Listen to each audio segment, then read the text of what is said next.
Я вельмі рада сёння всіх вас прывітаць. Бачу абсолютно розныя склады, тых, хто у нас былі часта, тых, хто, можа быць, першы раз до нас прыйшлі на конкурснага гісторыка, які пачаў працу пасля плённага лета. Калі хто не ведае, у нас была экспедыцыя, прысвечаная мінскаму гета. І зараз мы стартуем новый, умоўна кажучы, навучальны год, бо я спадзяюся, што ў межах гэтага клуба мы даведаемся кожны для сябе нешта новае, нягледзячы на тое, якого ўзроўню мы спецыялісты, бо вучыцца ніколі не позна. Гэта мерапрыемства, акрамя вельмі моцнай метадалагічнай складовай, якую мы атрымаем ад яго, мае таксама такую важную частку, як прадстаўленне нямецкай культуры. Зараз фактычна першы дзень, калі пачаліся так званыя тыдні Германіі ў Беларусі, і наша гістарычная майстэрня таксама праводзіць 3 мерапрыемствы ў межах гэтага тыдню, як заўжды штосьці. І мы вельмі радыя, што сёння до нас завітала шановная прафесарка, доктор Гамбургского університету Петербургу Ульріке Юрайт, вядомейшы спецыяліст па вуснай гісторыі, якая прыехала насамрэч на цікавае мерапрыемства, якое будзе заўтра. Гэта воркшоп, прысвечаны тэматыцы вайны на знічтажэнне, які будзе тут на працягу некалькі дзён. Собираецца насамрэч вельмі шмат спецыялістаў з розных краін, і таксама прысутнічае і Аніка Палькі, і Люяня Ніклас, напрыклад, з тых, хто будуць удзельнічаць заўтра ў воркшопе, некаторыя беларускія удзельнікі. І шановная Ульріке Юрайт пагадзілася для нас зрабіць спецыяльны даклад. Гэта унікальная магчымасць у сувязі з тым, што мы яшчэ далёка навічкі ў накірунку вуснай гісторыі. Як я бачу па складзе нашых наведвальнікаў, гэта цікавасць з розных спецыяльнасцяў. Пытанняў у нас шмат. Вусная гісторыя дасюль разглядаецца праз прызму, ці сапраўды гэта сур'ёзная накірунак, сур'ёзныя крыніцы. І спадзяюся, сёння Ульріке нам трохі распавядзе пра сучасныя падыходы да гэтага ў Еўропе, і вы зможаце задаць свае пытанні. Я думаю, што я сказала дастаткова шмат. Што будзе трошачкі ў лекцыі структурна, вы бачылі ў абвестцы. А зараз я перадам ёй слова, а пасля дакладу будзе магчымасць задаць пытанні.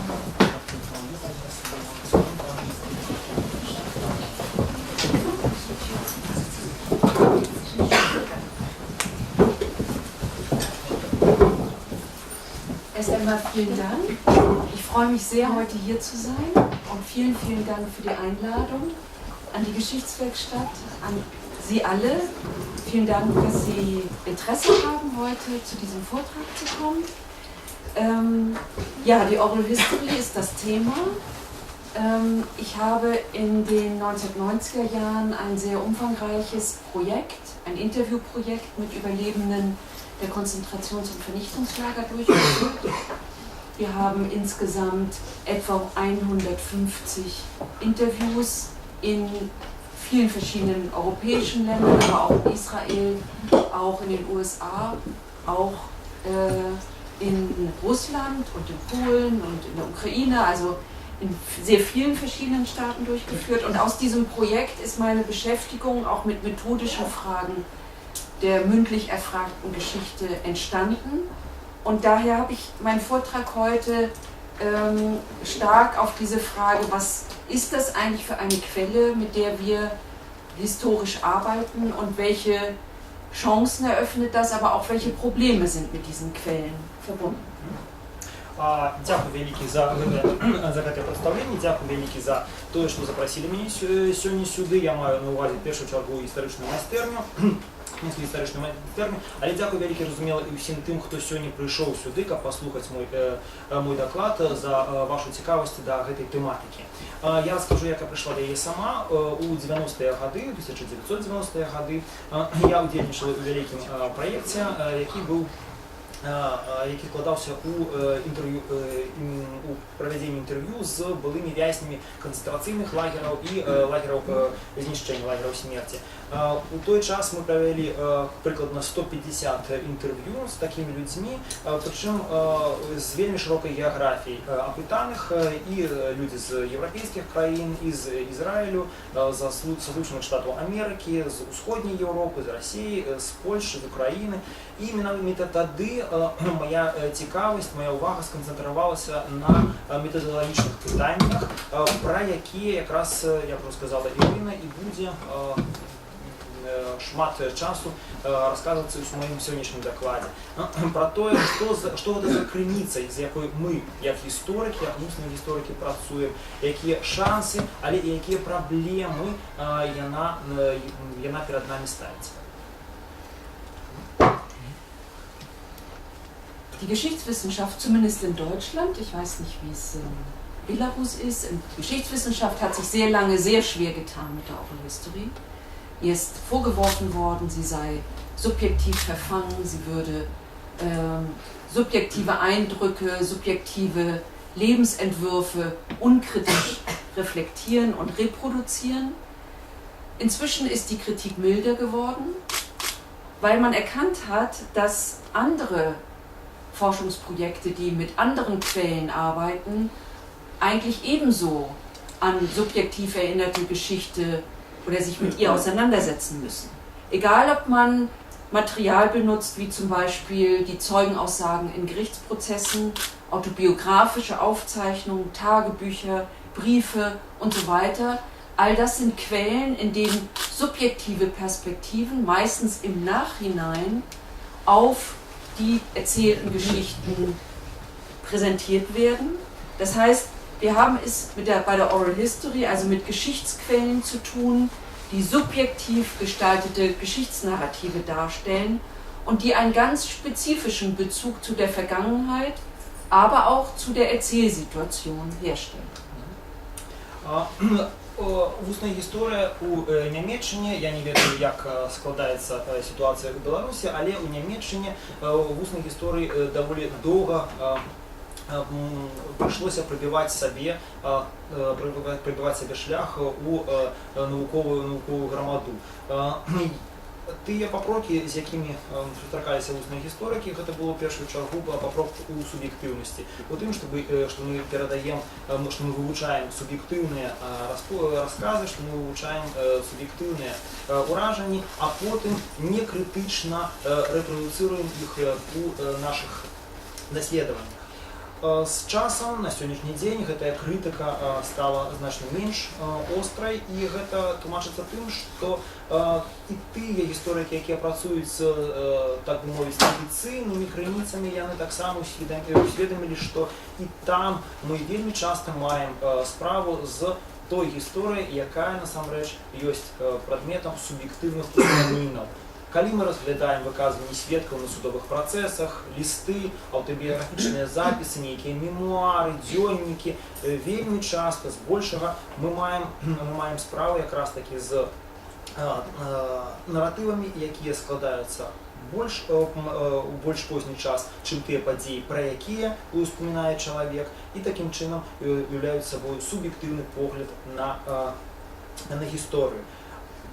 Дык вось, тая крыніца, з якой працуе вусны гісторык, яе можна у агульным плане апісаць як некія суб'ектыўныя гістарычныя наратывы, якія у вельмі спецыфічным плане звязаныя з жыццёвай сітуацыяй чалавека, з якую ён перажыў, і тады і з той сітуацыі, у якой ён сёння расказвае пра гэта.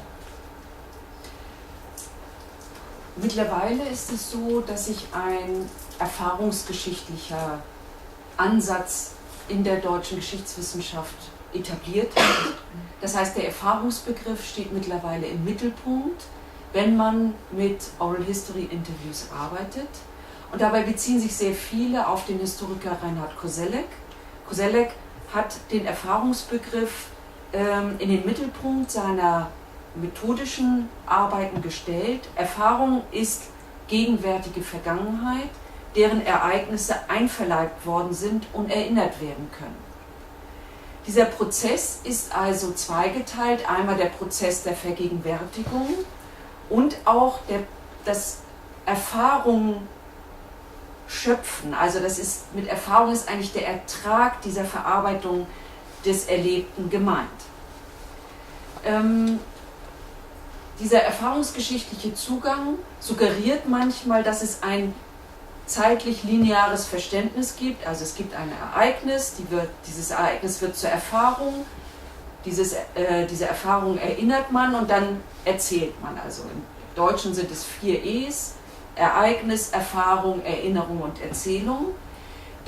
Wenn man Interviews führt, merkt man aber, dass man mit dieser Linearität nicht auskommt, weil es eben zirkuläre Erinnerungsprozesse gibt und die Dinge anders ineinander greifen und nicht alles hintereinander abläuft, sondern es immer wieder Umarbeitung des Erlebten und auch des Erinnerten gibt. На сьогоднішній день у німецькій вусній історії домінує підход, який можна називати підходом орієнтованим на опитний історичний підход, і він базується у першу чергу на працях такого історика, як Райнхард Козелек. Райнхард Козелек дав наступну дефініцію. Вопыт – гэта сучаснае мінулае, засвоенае чалавекам, якое ён можа успомніць. Такім чынам, працэс успаміну, ён складаецца, працэс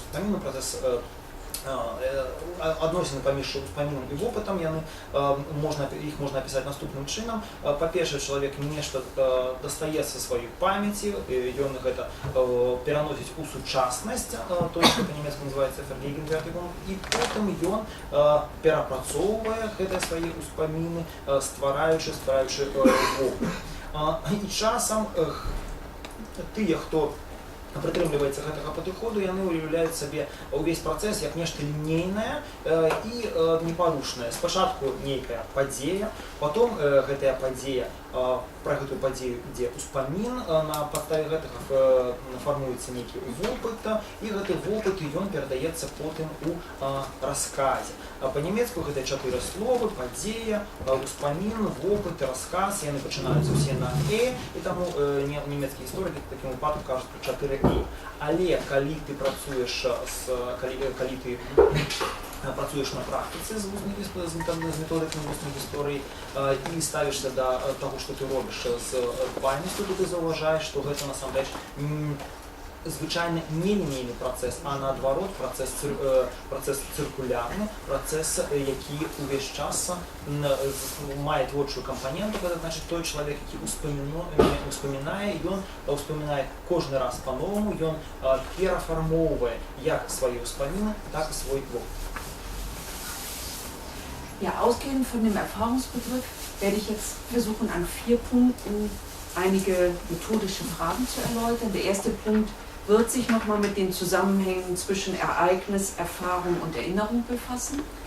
Der zweite Punkt mit der narrativen Struktur, also das, was wir eigentlich als Erzählung mit einem Interview bekommen und auch damit eben auch dokumentieren. Der dritte Aspekt, soll es um das Interview selbst gehen, also das Interview als Ort der Erinnerung. Und im letzten Teil werde ich etwas versuchen deutlich zu machen, wie man eigentlich von einer einzelnen Lebensgeschichte, von einem einzelnen Interview vielleicht auch zu generalisierbaren Aussagen kommen kann. І ось, адштурхоўваючыся ад гэтага паняцця вопыта, я ў сваім дакладзе хачу асвяціць 4 моманты, 4 асноўныя пункты. Першы пункт – гэта суадносіны паміж трьома першымі звёнамі гэтага ланцужку паміж падзеяй, вопытам і ўспамінам. Па-другое, я хочу больше засяродзіцца на тым, што мы атрымліваем, з чым мы як даследчыкі маем справу у час інтэрв'ю. Это значит з расказам, з наратыўнымі структурамі, у якіх нам успаміны перадаюцца. Па-трэцяе, я хочу больш падрабязна звярнуцца да таго, што такое інтэрв'ю само сабою. Інтэрв'ю як месца ўспаміны, як нейкая прастора, у якой адбываюцца ўспаміны. І па-чацвёртае, звярнуся да пытання, якім чынам ад вывучэння гэтых асобных жыццёвых гісторый, асобных біяграфій, у асобных інтэрв'ю можна перайсці да нейкіх абагульненняў, а гэта значыць да больш такіх гістарычна рэлевантных высноў.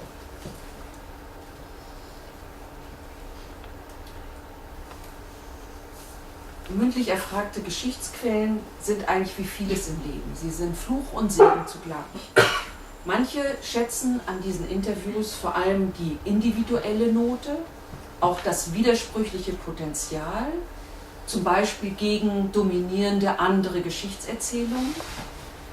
Wenn man sich solche Interviews anschaut, sieht man, zunächst einmal sind diese lebensgeschichtlichen Interviews ein individueller Ordnungsversuch, eine Art Choreografie des eigenen Lebens. Diese Choreografie wird nach den aktuellen Bedürfnissen ausgerichtet, also danach, in welcher Situation der Interviewte seine Geschichte erzählt, wem er sie erzählt, in welcher Situation er sie erzählt.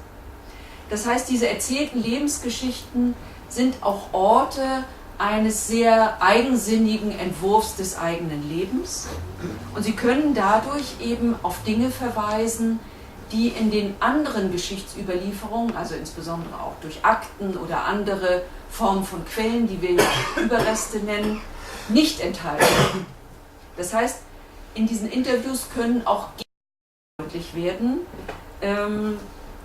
Sie zeigen oder verweisen auf Personen oder auf Ereignisse, die aus ganz unterschiedlichen Gründen aus dem, was wir als Geschichte kennen, vielleicht herausgefallen sind. Damit haben diese Interviews einen Wert, etwas, was nicht aufgehoben ist, vielleicht tatsächlich in diesen Geschichtsdiskurs zurückzubringen. Тыя крыніцы, якія ўзнікаюць у выніку інтэрв'ю вуснага гісторыка, будзем называць іх вуснымі крыніцамі, яны, як і шмат што ў жыцці, яны адначасова маюць свае добрыя і свае благія бакі, яны і шчасце для нас, але могуць стаць і праклёнам. Гісторыкі, даследчыкі, якія цікавяцца імі, яны цэняць у іх індывідуальную ноту. Тое, што яны нясуць у сабе патэнцыял супярэчлівасці, ці, лепш сказаць, пярэчання тым наратывам, якія ў гэты момант дамінуюць у гістарычнай памяці, гістарычнай навуцы. Справа ў тым, што калі чалавек дае біяграфічнае інтэрв'ю, ён кожны раз робіць спробу пэўным чынам упарадкаваць сваё жыццё, тое, пра што ён расказвае. Ён становіцца харэографам свайго ўласнага жыцця. І робіць ён гэта заўсёды, зыходзячы з той сітуацыі, у якой ён знаходзіцца ў момант расказу, з той сучаснасці, якую ён перажывае, ён расказваючы, ён заўсёды лічуе, каму ён гэта кажа, калі ён гэта кажа, у якіх абставінах адбываецца інтэрв'ю. І такім чынам, у адрозненне ад тых звыклых пісьмовых крыніцаў, ад тых дакументаў, архіўных дакументах, з якімі гісторыкі мелі справу раней, такім чынам індывідуальна сфармаваных наратывах могуць праявіцца нейкія часткі сусвету, якія выслізнулі з-пад увагі дамінуючых наратываў. У іх могуць захоўвацца ўспаміны пра нейкія асобы, пра нейкія падзеі, пра якія іншым чынам мы нічога не даведаліся. І гэтак у індывідуальных інтэрв'ю праз індывідуальнае інтэрв'ю можна выратаваць тое-сёе, што кажацца карысным для дапаўнення нашай карціны мінулага. Kritiker der Oral History betonen eher, dass die Erzählungen dazu tendieren, die Geschichte zu harmonisieren. Der Erzähler wählt nur das aus, was er zur Konstruktion seines eigenen Entwurfes benötigt. Sperrige oder gar widersprüchliche Begebenheiten werden einfach ausgeklammert oder sie werden so lange verformt, bis sie eben in die Erzählung passen. Auch Brüche in der Biografie können sinnhaft gedeutet werden, wenn sie im Nachhinein dem irgendwie einen Sinn zugeschrieben wird. All dies sind Begebenheiten in einem Interview, die durchaus ernst zu nehmen sind. Natürlich hat die biografische Erzähle bestimmte Zugzwänge. Das heißt, die Erzählung muss auf eine bestimmte Art und Weise geformt werden, damit jemand anderes sie verstehen kann als Geschichte. Und dadurch werden natürlich das, was erinnert wird diesem Genre angepasst. Pierre Bourdieu hat das die biografische Illusion genannt, also ein Pakt zwischen dem Interviewer und dem Interviewten, dass ein Leben als einheitliches Ganzes überhaupt erzählt werden kann. Und diese Formate, diese Muster, über die wir verfügen, die wir erlernt haben, die prägen diese Erzählung sehr stark. Und sie sind natürlich nicht Teil dessen, was passiert ist, sondern es sind eben Muster, die aus unserer Kommunikation heraus entstehen. Що ж кажуть на це критики? Критики якраз таки роблять акцент на спробах на тым, што чалавек, калі ён расказвае сваю гісторыю, ён яе спрабуе гарманізаваць. Ён спрабуе прадставіць, ён выбірае з таго рэзервуара, які ёсць у яго галаве, тыя рэчы, якія найлепшым чынам пасуюць адна да адной, што ён канструюе сваё минулае, што ён пры гэтым пазбаўляецца пэўных рэчаў, пакідаючы іх у баку альбо забываючы пра іх, якія не ўпісваюцца ў гэтую канструкцыю, альбо нават супярэчыць таму, што ён якраз у гэты момант расказвае, ён кідае іх у баку, альбо так доўга апрацоўвае іх, пакуль яны нарэшце не займуць сваё месца ў гэтай зладжанай карціне. Тым момантам у біяграфіі, якія азначалі пералом у жыцці, якія рэзка змянялі ход гэтага жыцця, тады часта не знаходзяцца месца, альбо яны пераасэнсоўваюцца чалавекам для таго, каб выбудаваць нейкую адзіную канцэпцыю сэнсу. Што на гэта можна адказаць, што сапраўды наш апытаны, той чалавек, з якім мы вядзем інтэрв'ю, ён знаходзіцца ў сітуацыі пэўнага цугцвангу. Для таго, каб быць зразуметым субяседнікам, следчыкам, яму трэба неяк расказваць сваю гісторыю, а гэта значыць, ён карыстаецца мовай, ён карыстаецца пэўнымі жанрамі, якія, як ён ведае, з'яўляюцца звыклымі для такіх расказаў. Як пазначыў гэтую сітуацыю П'ер Бурдзьё, мы маем справу з біяграфічнай ілюзіяй. Можна сказаць, што паміж тым, хто ставіць пытанні, на іх адказвае, заключаецца нейкі пакт. Абодва прымаюць як сапраўды вернае тое, што пра жыццё наогул можна расказаць, што жыццё можа быць расказанае. А гэта значыць, што адразу пачынаюць дзейнічаць нейкія патэрны, якія засвоены намі у камунікацыі, і чалавек, які вядзе свой рассказ, не можа сапраўды далёка адысці. Eine skeptische Haltung nicht nur gegenüber Interviews, sondern generell gegenüber autobiografischen Texten ist also zweifellos berechtigt. Wie kann man diesen Unwägbarkeiten nun am besten begegnen? Eigentlich am besten, indem man methodisch sehr sorgfältig vorgeht, und dazu gehört es vor allem, diese drei Ebenen zu unterscheiden. Das, was der Zeitzeuge oder die Zeitzeugin erlebt hat, das, was sie erinnert, und das, was sie daraus als ihre Erfahrung geschöpft hat. Das, was wir bekommen im Interview, ist nicht die Erlebnisebene, ist nicht die Erinnerungsebene, sondern wir erfahren deren Erfahrung in Form von Erzählungen.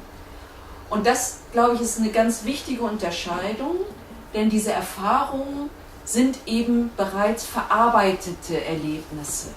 Und deswegen ist der Erfahrungsbegriff vor allem auch eine Verarbeitungskategorie.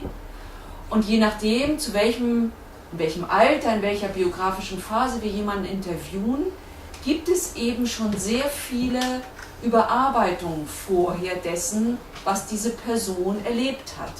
Wir haben es also mit bestimmten Schichten zu tun, die sich im Laufe der Biografie verändert haben, überarbeitet wurden, überformt haben und aufgeschichtet haben. Можна сказати, що скепсис відносно біографічних інтерв'ю, ды наогул аўтабіяграфічных документаў, ён сапраўды мае сваю рацыю.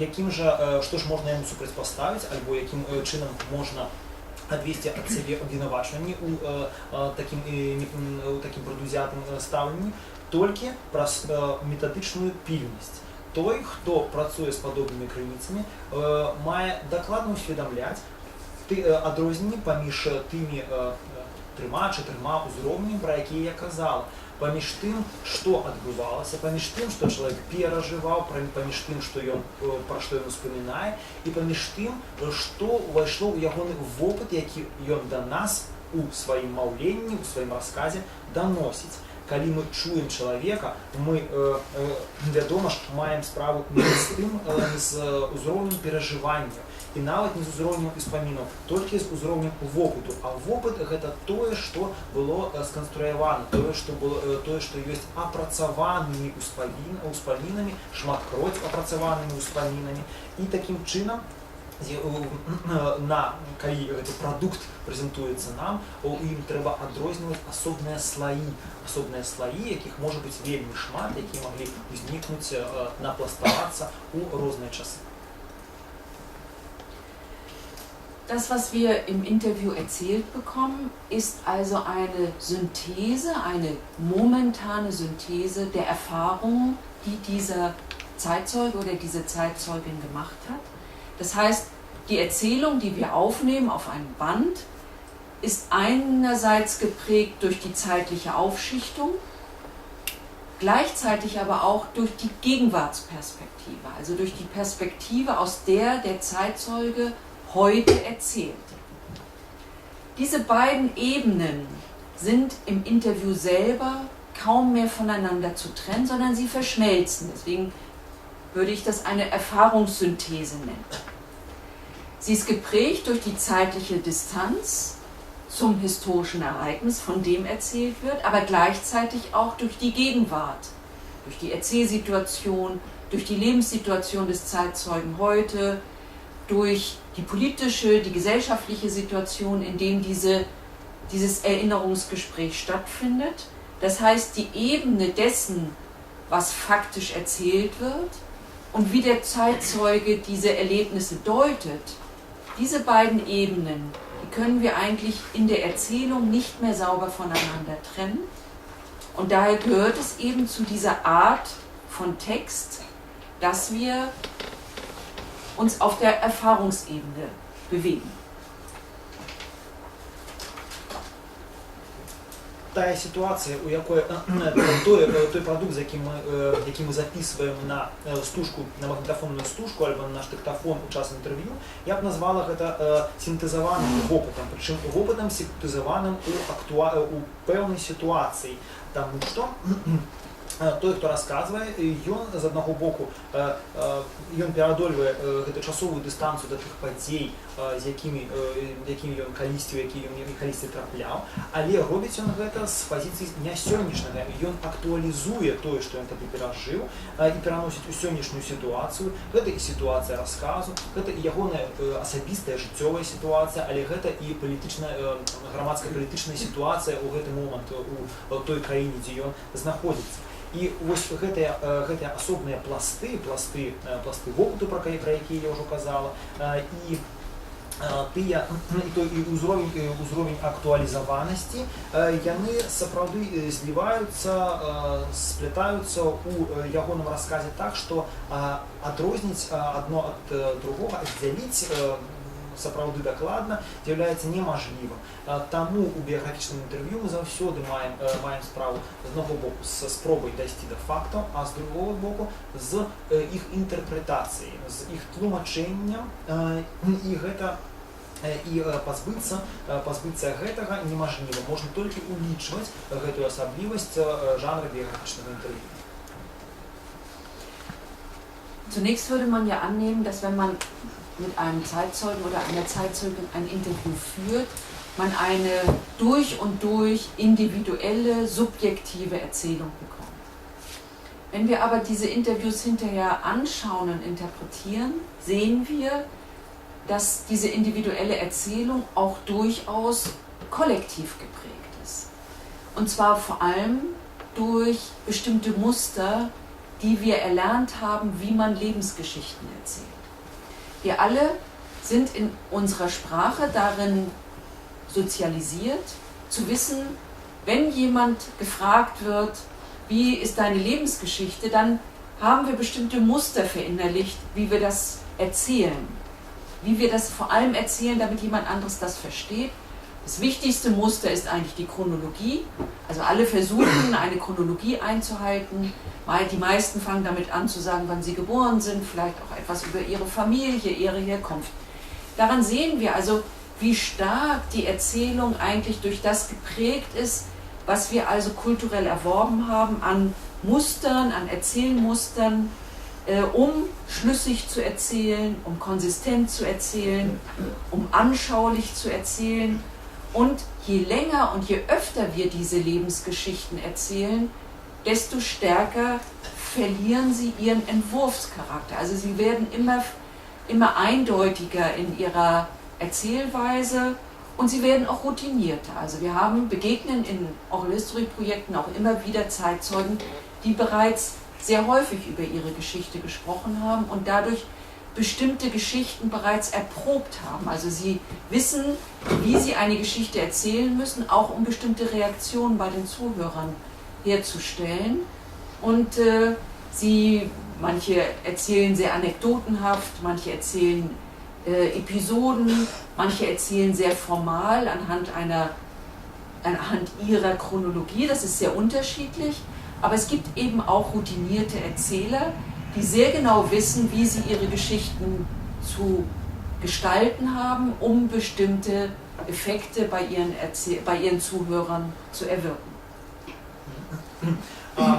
Калі ты першы раз бярэшся за інтэрв'ю з нейкім сведкам часу, з чалавекам, які датыкаўся да нейкіх гістарычных падзей, ты чакаеш, што ў адказ для цябе прагучыць зусім такое суб'ектыўнае, індывідуальнае апавяданне. Але калі ты потым слухаеш то інтэрв'ю, якое ты запісаў, ты пачынаеш разумець, наколькі насамрэч тое, што табе было расказана, тое, як яму табе было расказана, знаходзіцца пад уплывам калектыўнага досведу грамадства, якім гэты чалавек жыве. Таму што кожны з нас у працэсе сваёй сацыялізацыі ён засвойвае пэўныя патэрны, пэўныя узоры таго, як трэба расказваць пра пэўныя рэчы, дзеля таго, каб цябе зразумелі іншыя чальцы гэтага грамадства. Так што кожны з нас сутыкаецца з пытаннем, раскажы пра сваё мінулае, раскажы пра сваё жыццё.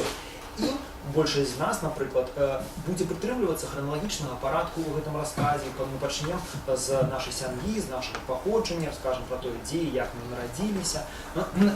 Мы будзем намагацца зрабіць нашы апавяданні як можна больш навочным, яркім, цікавым. Мы будзем старацца, каб яно было лагічным, каб у ім не было нейкіх зусім нечаканых пераскокаў альбо прабелаў.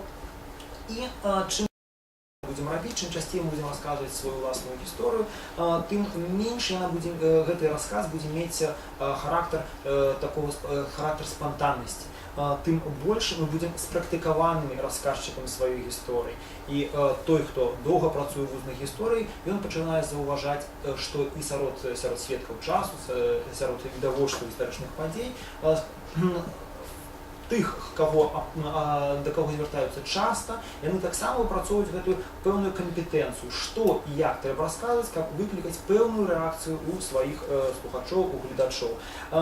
Нехта больш схільны да таго, што можна назваць гістарычнымі анекдотамі, так перафармоўвае свае ўспаміны, нехта расказвае вельмі фармальна, хтосьці выбірае найбольш такія яркія з яго пункту гледжання ўспаміны, але як бы там ні было, яны становяцца дасведчанымі рассказчиками. Для рабіць гэта становится для іх звычкай.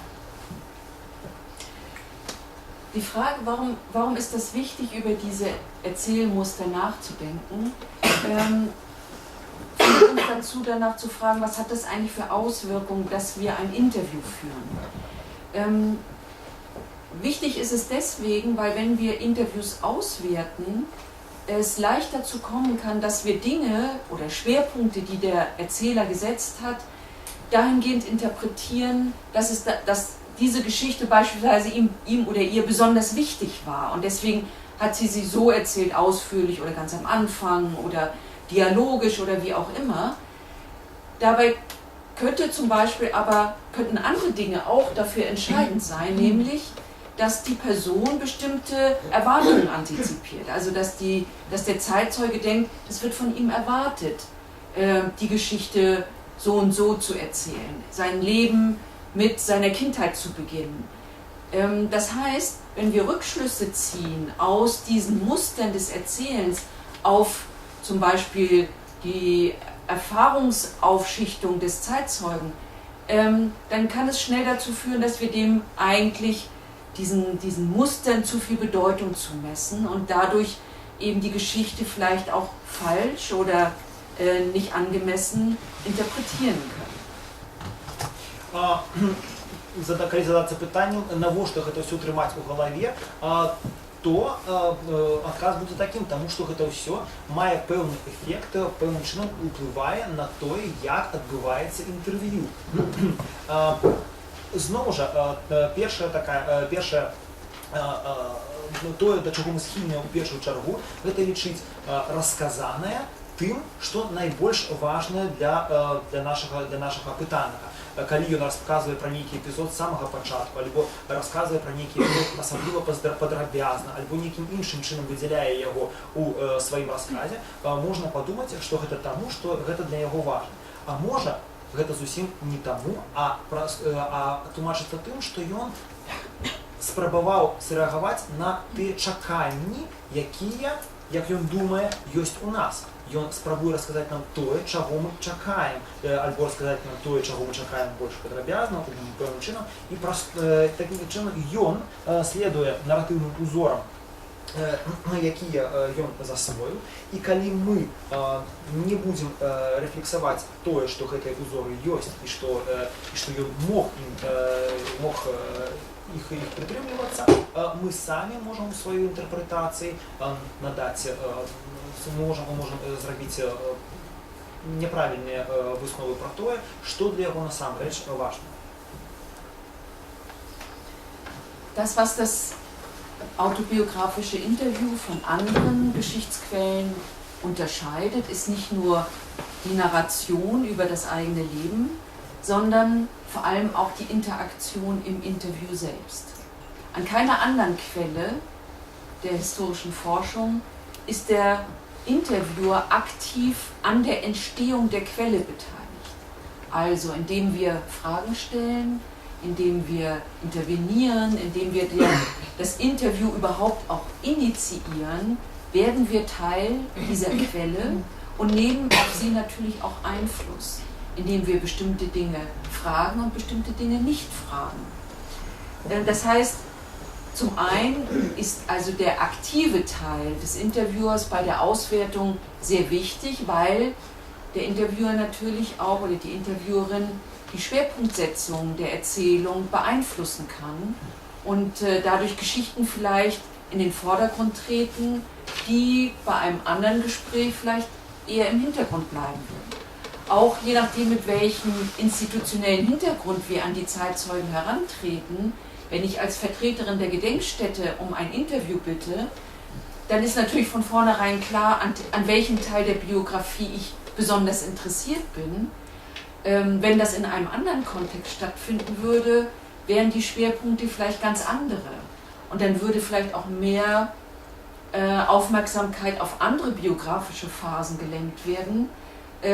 In unseren Interviews und in meinen Interviews mit Überlebenden der Lager habe ich immer wieder die Erfahrung gemacht, dass sie sehr verwundert darüber waren, dass wir auch etwas über ihre Biografie davor und danach wissen wollten, was für sie völlig irrelevant schien. Die sagten also, historisch bin ich doch nur interessant, weil ich in einem Lager war. Und das sind eben Bedingungen des Erzählens, die sehr starken Einfluss auch auf das nehmen, wie diese Interviews gestaltet sind. Автобіографічне інтерв'ю, як ніяка інша криниця, не відрізняється, як ніяка інша криниця, має ту характеристику, що тут ми спотикаємося не тільки з нарацією, не тільки з розказом, але й з інтеракцією, з взаємодіянням. Це значить, що той, хто ставить питання, інтерв'юєр, інтерв'юєрка, вони самі непосереднім чином спричиняються до узникнення той криниці, яку потім самі ж інтерпретують. У чым гэтая актыўнасць інтэрв'юера палягае? У тым, што ён ставіць пытанні, пра нешта пытаецца, а пра нешта не пытаецца, у тым, што ён умешваецца і спрабуе надаць пэўную хаду альбо пэўны накірунак размове, але ўжо і з самім тым фактам, што інтэрв'юер ініцыяваў гэтую размову.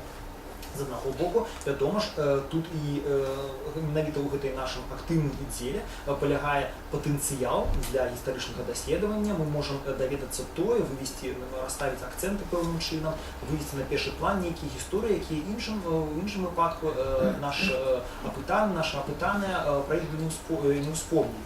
Але трэба і памятаць пра тое, што пра тую вагу, якую мае другі партнёр, у сэнсе інтэрв'юер, у стварэнні прадукта інтэрв'ю. Тут важна і таксама тое, як прадстаўнік якой установы інтэрв'юер звяртаецца да сеткі часу. Таму што гэтая адна ўжо назва гэтай установы можа настроіць апытанага на тое, што ён будзе падкрэсліваць пэўныя часткі сваёй біяграфіі і пакідаць па-за увагай іншыя. Напрыклад, калі я прыходжу да чалавека, ён ведае, што я прадстаўніца нейкага мемарыялу, зразумела, мемарыял, напрыклад, на месцы канцэнтрацыйнага лагера, то ён у першую чаргу будзе думаць, што мяне цікавіць якраз такі той перыяд ягонага жыцця, калі ён знаходзіўся ў гэтым лагеры і, мажліва, нічога іншага. Я сама неаднаразова мела спатыкалася з гэтым на практыцы, якімі здзіўнымі былі тыя людзі, з якімі мы размаўлялі, калі мы задавалі пытанні не толькі пра лагернае жыццё, пра лагерны перыяд, але і пра тое, што было да і пасля таго. Яны думаюць, што гісторыя яны ўяўляюць інтарэс толькі як былыя вязні.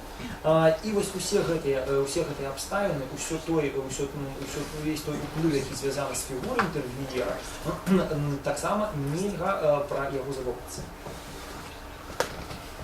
Was die Oral History auch zu einer besonderen Methode macht, ist die Interaktion zwischen Interviewer, Interviewerin und Zeitzeuge und Zeitzeugin. Das heißt, neben der Erzählung, die wir im Interview erzählt bekommen, haben wir auch etwas, was in dem Interview zwischen diesen beiden Personen passiert. Alfred Lorenzer, ein Analytiker, hat dafür den Begriff des szenischen Verstehens geprägt. Das heißt, er hat versucht, sicherlich aus seiner fachlichen Profession heraus zu erklären, dass bestimmte Inhalte aus einer Autobiografie, gerade wenn wir es mit traumatischen Erfahrungen zu tun haben, vielleicht nicht erzählt werden können, sondern eher szenisch agiert werden. Das heißt, dass es im Interview oder in solchen Interviews auch Passagen geben kann, in denen das eher symbolisch ausgedrückt wird oder in einer sehr brüchigen Erzählung, in gestörter Kommunikation deutlich werden kann, dass diese Geschichte so präsent ist, dass sie nicht in Worte gefasst werden kann. Das Interview als Sprachform ist dafür besonders anfällig. Das liegt daran, dass das Interview bestimmte Übertragungen assoziiert. Das heißt, es gibt ja tatsächlich durch diese asymmetrische Sprechsituation Ähnlichkeit mit anderen Formen der Interaktion, zum Beispiel im Vergleich zu Verhören, aber auch zu Begutachtungen oder zu anderen diagnostischen Verfahren. Das heißt, für den Zeitzeugen kann sich im Interview eine Situation herstellen, die ihn an etwas bereits Erlebtes, möglicherweise auch etwas traumatisch Erlebtes erinnert. Und in diesen Kontexten steht dann auch die aktuelle Erzählung im Interview, was in der Regel zu sehr schwierigen Interviews und auch zu sehr schwierigen Situationen zwischen Interviewer und Zeitzeuge führen kann. Гэтае ўзаемадзеянне паміж інтэрв'юерам і апытаным, паміж сведкам часу, яно выражаецца таксама ў тым, што само інтэрв'ю гэта не проста нарацыя, гэта таксама і тыя акты гэтага ўзаемадзеяння, тое, што адбываецца ў час інтэрв'ю. Альфред Лоренцер, псіхааналітык, ён увёў да такіх рэчаў, ну, вядома, у першую чаргу да патрэбаў сваёй прафесіі, сваёй практыкі, такое паняцце, як сцэнічнае разуменне. Разуменне таго, што адбываецца на гэтай сцэне інтэрв'ю. Ён меў на ўвазе, што калі размова ідзе пра траўматычныя перажыванні, якія чалавеку трэба данесці да суразмоўцы, то ён часта робіць гэта не праз словы, таму што словамі гэта выразіць цяжка альбо немажліва. Гэта выражаецца ў пэўных сімвалічных учынках, нейкіх сімвалічных жэстах. Альбо ў тым, што расказ робіцца, у расказе з'яўляюцца паўзы, расказ прымае раптоўна нейкі іншы накірунак, калі чалавек раптоўна мяняе тэму, альбо ён не можа расказваць настолькі злачна, наколькі ён рабіў да гэтага. Такім чынам, гэта нейкія невербальныя рэчы, якія мы, як інтэрв'юеры, павінны ўспрымаць як важны сігнал.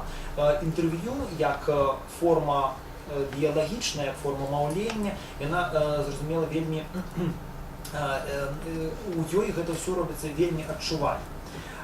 Тая асіметрычная сітуацыя паміж суразмоўцамі, адзін выклікае, другой мусіць адказваць на ягоны выклік, яна можа нагадаць чалавеку, чыста ў асацыятыўным плане, іншыя жанры, напрыклад, допыт, альбо нейкія размову з экспертам, размову з урачом, пастаноўку дыягназу, і гэтыя дадатковыя эмацыянальныя асацыяцыі могуць вельмі моцна ускладніць сітуацыю інтэрв'ю і прывесці да таго, што калі размова ідзе пра траўматычныя перажыванні, само інтэрв'ю акажацца вельмі цяжкім для абодвух бакоў.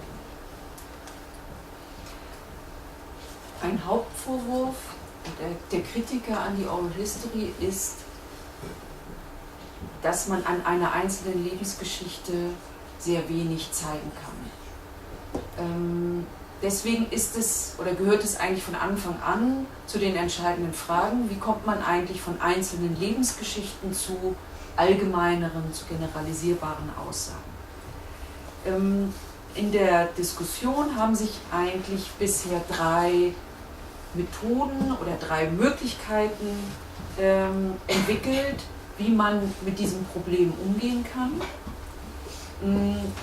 Der erste Punkt ist, sich das Interview als ein Diskurs vorzustellen. Und zwar ein Diskurs, der nicht nur in der Interviewsituation zwischen Interviewer und Zeitzeuge stattfindet, sondern auch ein Diskurs, der in gegenwärtige, aber auch in historische Diskurse verweist. Das heißt, was ich vorhin am Anfang sagte, dass diese Erzählung ja darauf beruht, dass es immer wieder Überarbeitungen in der Vergangenheit gegeben hat, gerade wenn es Zeitzeugen sind, die schon häufiger über ihre Erlebnisse gesprochen haben, dann gibt es aus diesen Kontexten vielleicht auch Anpassungen der Erzählung. Das heißt, wir können in den Erzählungen manchmal Schichten erkennen, wo man sieht, da tauchen bestimmte Begriffe auf, die sind am Anfang zum Beispiel überhaupt noch nicht da.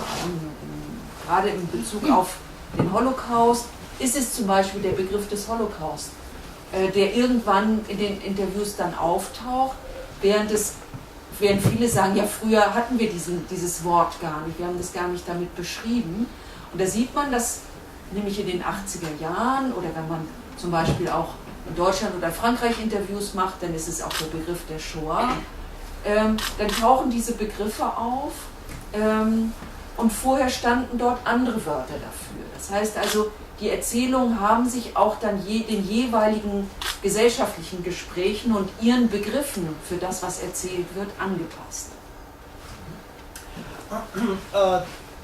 І нарешті ми приходимо до того основного попроку, який роблять критики усних історій нам, дослідчикам. Це питання того, як же перейти від одної індивідуальної історії, почутої в рамках одного інтерв'ю, до некой генералізації, до неких більш цікавих для історичної науки агульних виказувань. Яким чином гэта можна зрабіць? На сённяшні дзень склаліся тры мажлівасці, тры метады выхаду на такі належны ўзровень генералізацыі.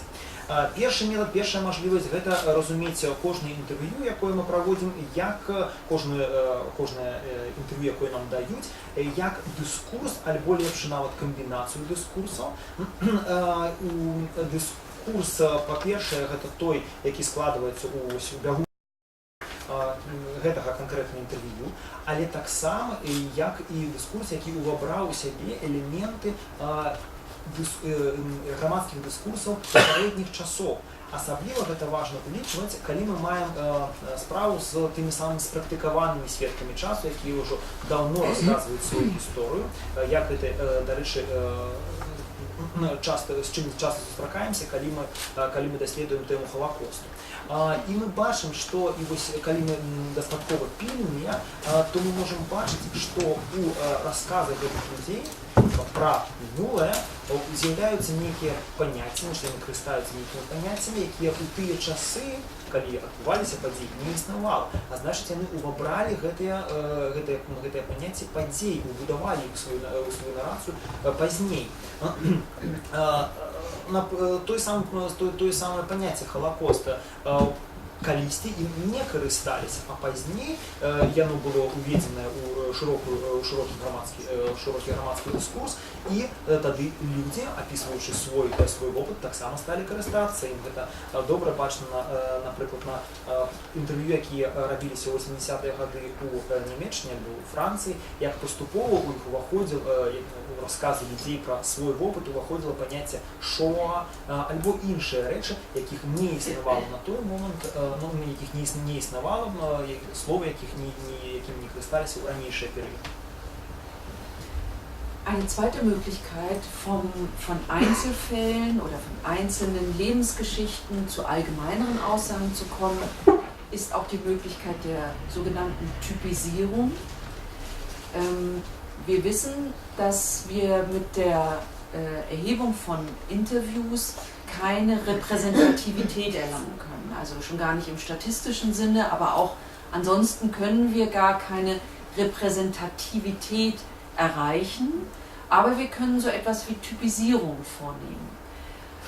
Damit ist nicht gemeint, sozusagen Typen zu bilden, sondern das Typische eines Einzelfalls herauszuarbeiten und auch das Typische, was über diese einzelne individuelle Geschichte hinausweist. Dazu benötigen wir also ein relativ breites Sample, also eine ganze Bandbreite von Interviews, wo man dann sehen kann, ja, es gibt Interviews, die ähneln sich. Und daraus könnte man einen Typus entwickeln, etwas, was typisch ist für diese Form der Erzählung und die sich auch deutlich gegen andere typische Erzählungen abgrenzt. Denn darin, in diesen Typisierungen, sehen wir spezifische Antworten auf die Erfahrungen, die diese Menschen gemacht haben und ihre Art, damit umzugehen und auch ihre Art, darüber uns zu erzählen. другі падыход альбо другая мажлівасць перайсці ад асобных асабістых гісторый да нейкіх абагульненняў, да агульнага ўзроўню можна назваць падыходам тыпізацыі альбо метадам тыпізацыі. Усе давно зразумелі і прызналі, што на нейкую рэпрэзентатыўнасць, не кажучы ўжо пра статыстычную рэпрэзентатыўнасць, наш метад з ягоныя асобныя крыніцы прэтэндаваць не могуць.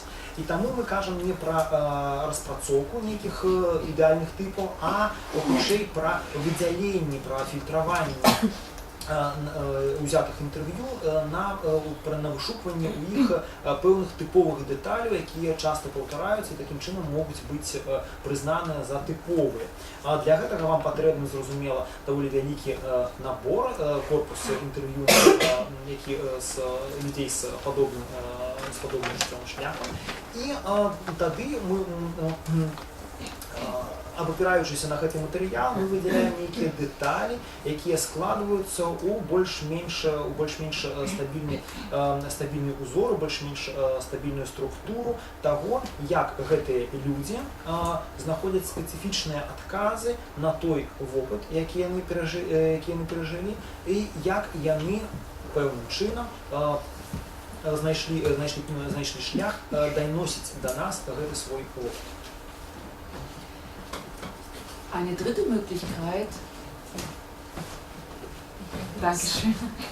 Eine dritte Möglichkeit, diesen Schritt zu machen von einer individuellen Geschichte zu einer allgemeineren Aussage, das ermöglicht auch der Begriff der Generation. Das heißt, wenn wir Zeitzeugen interviewen, gibt es Erzählungen, die man als eine Rede der Generationen verstehen kann. Also der Zeitzeuge oder die Zeitzeugin steht für eine Generation, die aufgrund ihrer ähnlichen biografischen Lagerung, das heißt, sie haben zur gleichen Zeit bestimmte Erlebnisse, also auch Sozialisationserfahrungen in bestimmten historischen Phasen gemacht. Das ermöglicht eben auch diese einzelne Geschichte als Vertretung für ein ganzes Sample, für eine Generation zu sehen und auch dort dann das Typische zu erkennen.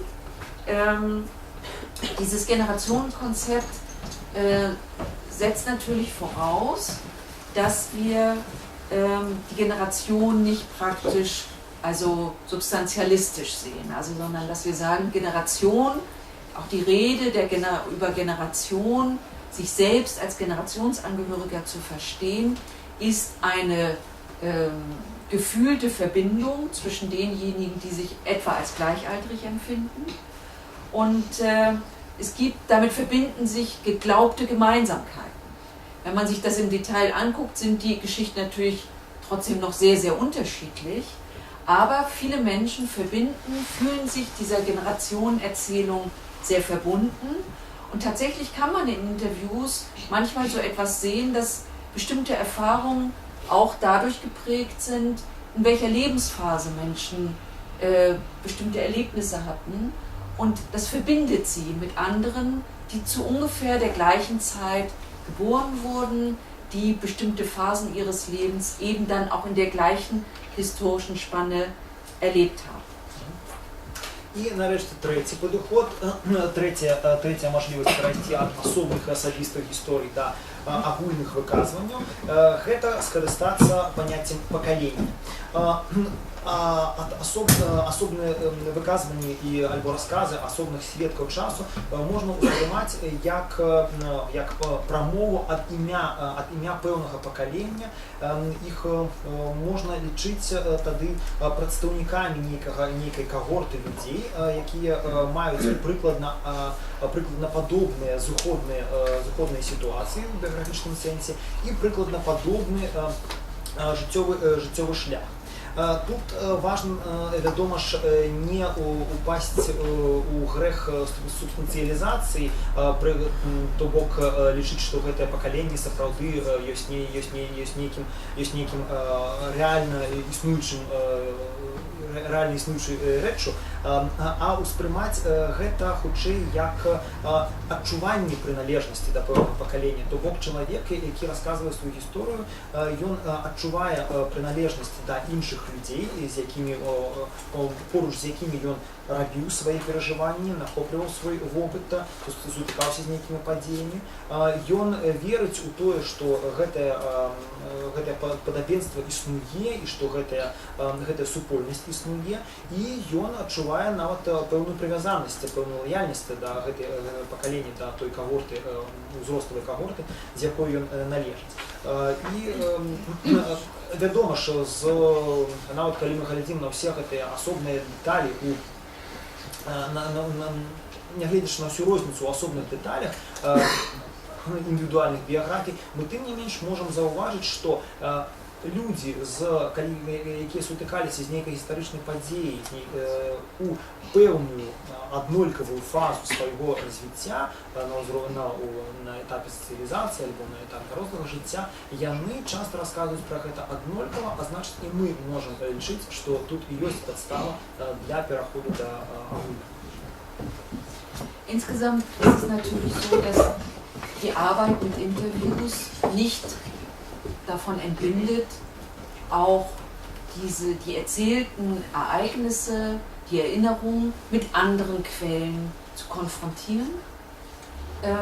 Denn wir wissen alle, unser Gedächtnis ist gerade was weit zurückliegende Ereignisse, aber es hat nicht unbedingt etwas nur mit der zeitlichen Distanz zu tun, nicht so zuverlässig. Das heißt, die Rückbindung an andere Überlieferungen, an andere Schriftstücke, an Akten, an allem möglichen Material, was wir aus dieser Zeit haben, ermöglicht es auch, Dinge in Verbindung miteinander zu bringen. Das heißt, die Auswertung von Interviews braucht immer auch die Rückbindung an andere Quellen. Darüber hinaus aber sind sie interessante und wichtige Quellen, weil sie zum einen Dinge überliefern, die in anderen Quellen nicht enthalten sind, weil wir es ja sehr häufig auch mit staatlichen Überlieferungen zu tun haben.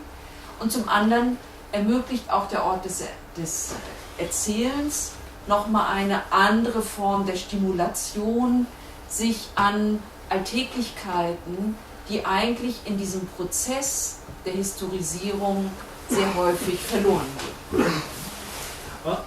Абагульняючы можна сказаць, што той, хто займаецца мовнай гісторыяй на падставе інтэрв'ю, ён заўсёды мусіць памятаць пра свой абавязак пераправеркі, пра свой абавязак верыфікацыі гэтых інтэрв'ю, пра іх супастаўленне і супрацьпастаўленне з іншымі крыніцамі, з іншымі расказамі, з пісьмовымі крыніцамі, з архіўнымі дакументамі і так далей. Кожнаму вядома, што наша памяць гэта не заўсёды надзейны інструмент, асабліва ў тым, што датычыцца падзей, якія ўжо даволі даўно, якія адбыліся ўжо даволі далёкім мінулым. Але не будем забываць і пра тое, які вялікі патэнцыял несуць сабе гэтае інтэрв'ю. Па-першае, менавіта ў інтэрв'ю, менавіта ў гэтых асабістых расказах мы можам знайсці нейкія новыя, нейкія унікальныя дэталі з мінулага, якія не захаваліся ў іншых крыніцах, тым больш, што іншыя, асабліва пісьмовыя крыніцы, гэта часта ўсё ж такі не нясуць на сабе адбітак таго дзяржаўнага наратыву, той дзяржаўнага домінацыі ў гістарыяпісанні. І, па-другое, якраз такі у інтэрв'ю можам скарыстацца патэнцыялам той сітуацыі, таго месца, у якім адбываецца гэты расказ, каб вывесці на паверхню, каб актуалізаваць пэўныя рэчы, якія датычацца асабліва нейкіх побытавых момантаў, такіх штодзённых момантаў, якія датычацца штодзённасці, якія звязаны з непрыкметнымі, але вельмі важнымі для чалавека падзеямі, якія у рэчышчы агульнай гістарызацыі мінулага звычайна асядаюць на дно і знікаюць. Jede historische Quelle hat ihre Problematiken. Das heißt, die lebensgeschichtlichen Interviews, die wir führen, sind nicht bessere oder schlechtere Quellen als andere, sie sind einfach nur anders. Das heißt, es geht eigentlich vor allem darum, zu lernen, diese Geschichten zu verstehen in ihrer narrativen Struktur, in ihrer Einbindung in die eigene Lebensgeschichte. Also die Erzählung ist nicht davon zu lösen, dass das eine Biografie ist, die dort erzählt wird. Und selbst wenn wir thematische Interviews führen, also glauben, dass wir Zeitzeugen nur zu bestimmten Themen befragen können, ist der Teil, der dann erzählt wird, Teil einer biografischen Konstruktion. Und trotz dieser quellenkritischen Schwierigkeiten ist diese Quelle nicht besser oder schlechter als andere, sie ist eben anders und deswegen verwenden wir so viel Mühe darauf, sie auch methodisch sauber sozusagen zu lesen und auch zu interpretieren. Vielen Dank. Таким чином, біографічне інтерв'ю, як і інші історыяграфічныя крыніцы, ёсць крыніцы асобага роду. І пра гэта нельга забывацца. І менавіта таму перад намі стаіць задача адэкватнага разумення гэтых крыніц з улікам таго, пра што ішла размова, з улікам іх наратыўнай структуры, з улікам таго, што такое інтэрв'ю заўсёды пэўным чынам уплеценая у асабістую жыццёвую гісторыю. Нават калі мы праводзім тэматычнае інтэрв'ю і мяркуем, што мы атрымоўваем ад нашага апытанага інфармацыю пра пэўныя факты, пра пэўныя падзеі. Насамрэч, гэтыя факты і падзеі яны з'яўляюцца ў інтэрв'ю толькі таму, што яны частка ягонай уласнай біяграфіі. Але ў гэтым якраз і ёсць тая вартасць гэтай крыніцы, якую не можа перадаць ніякая, якая не можа захавацца, якую не можа перадаць ніякая іншая крыніца, і таму мы працягнем ёю займацца. Дякую за увагу.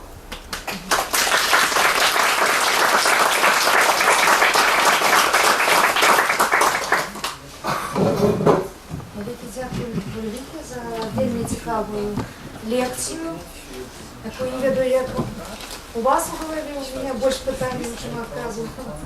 Як же далі доказувати про вусную історію, що це крыніцы, тарты і даверу, скажем так. Я разумею, што гэта дакументы сучаснасці, якія стаяць, умоўна кажучы, адначасова ў мінулым. І што сапраўды наперадзе вельмі шмат працы, каб разам з іншымі крыніцамі ператварыць гэта ў нейкія даследаванні, у нейкія адукацыйныя прадукты. Зараз час на пытанні. Я думаю, что, может быть, кто-то из вас хочет почать. Vielen Dank für Ihren Vortrag. Sie haben sehr viel Erfahrung mit Oral History Projekten gemacht, gesammelt. Mich würde also Ihre eigene Benennungsmatrix interessieren. Konnten Sie so etwas finden für sich? Also Ihre eigene Choreografie, wie Sie sagen würden, die funktioniert immer. Im einen Interview. Ja, ich meine, das ist natürlich sehr, also es ist ein ziemlich idealistischer Typ in diesem Sinne, aber und vor allem mich würde dann auch eben die Grenze einer Erzählung interessieren. Sie haben auch die dramatische Erlebnisse.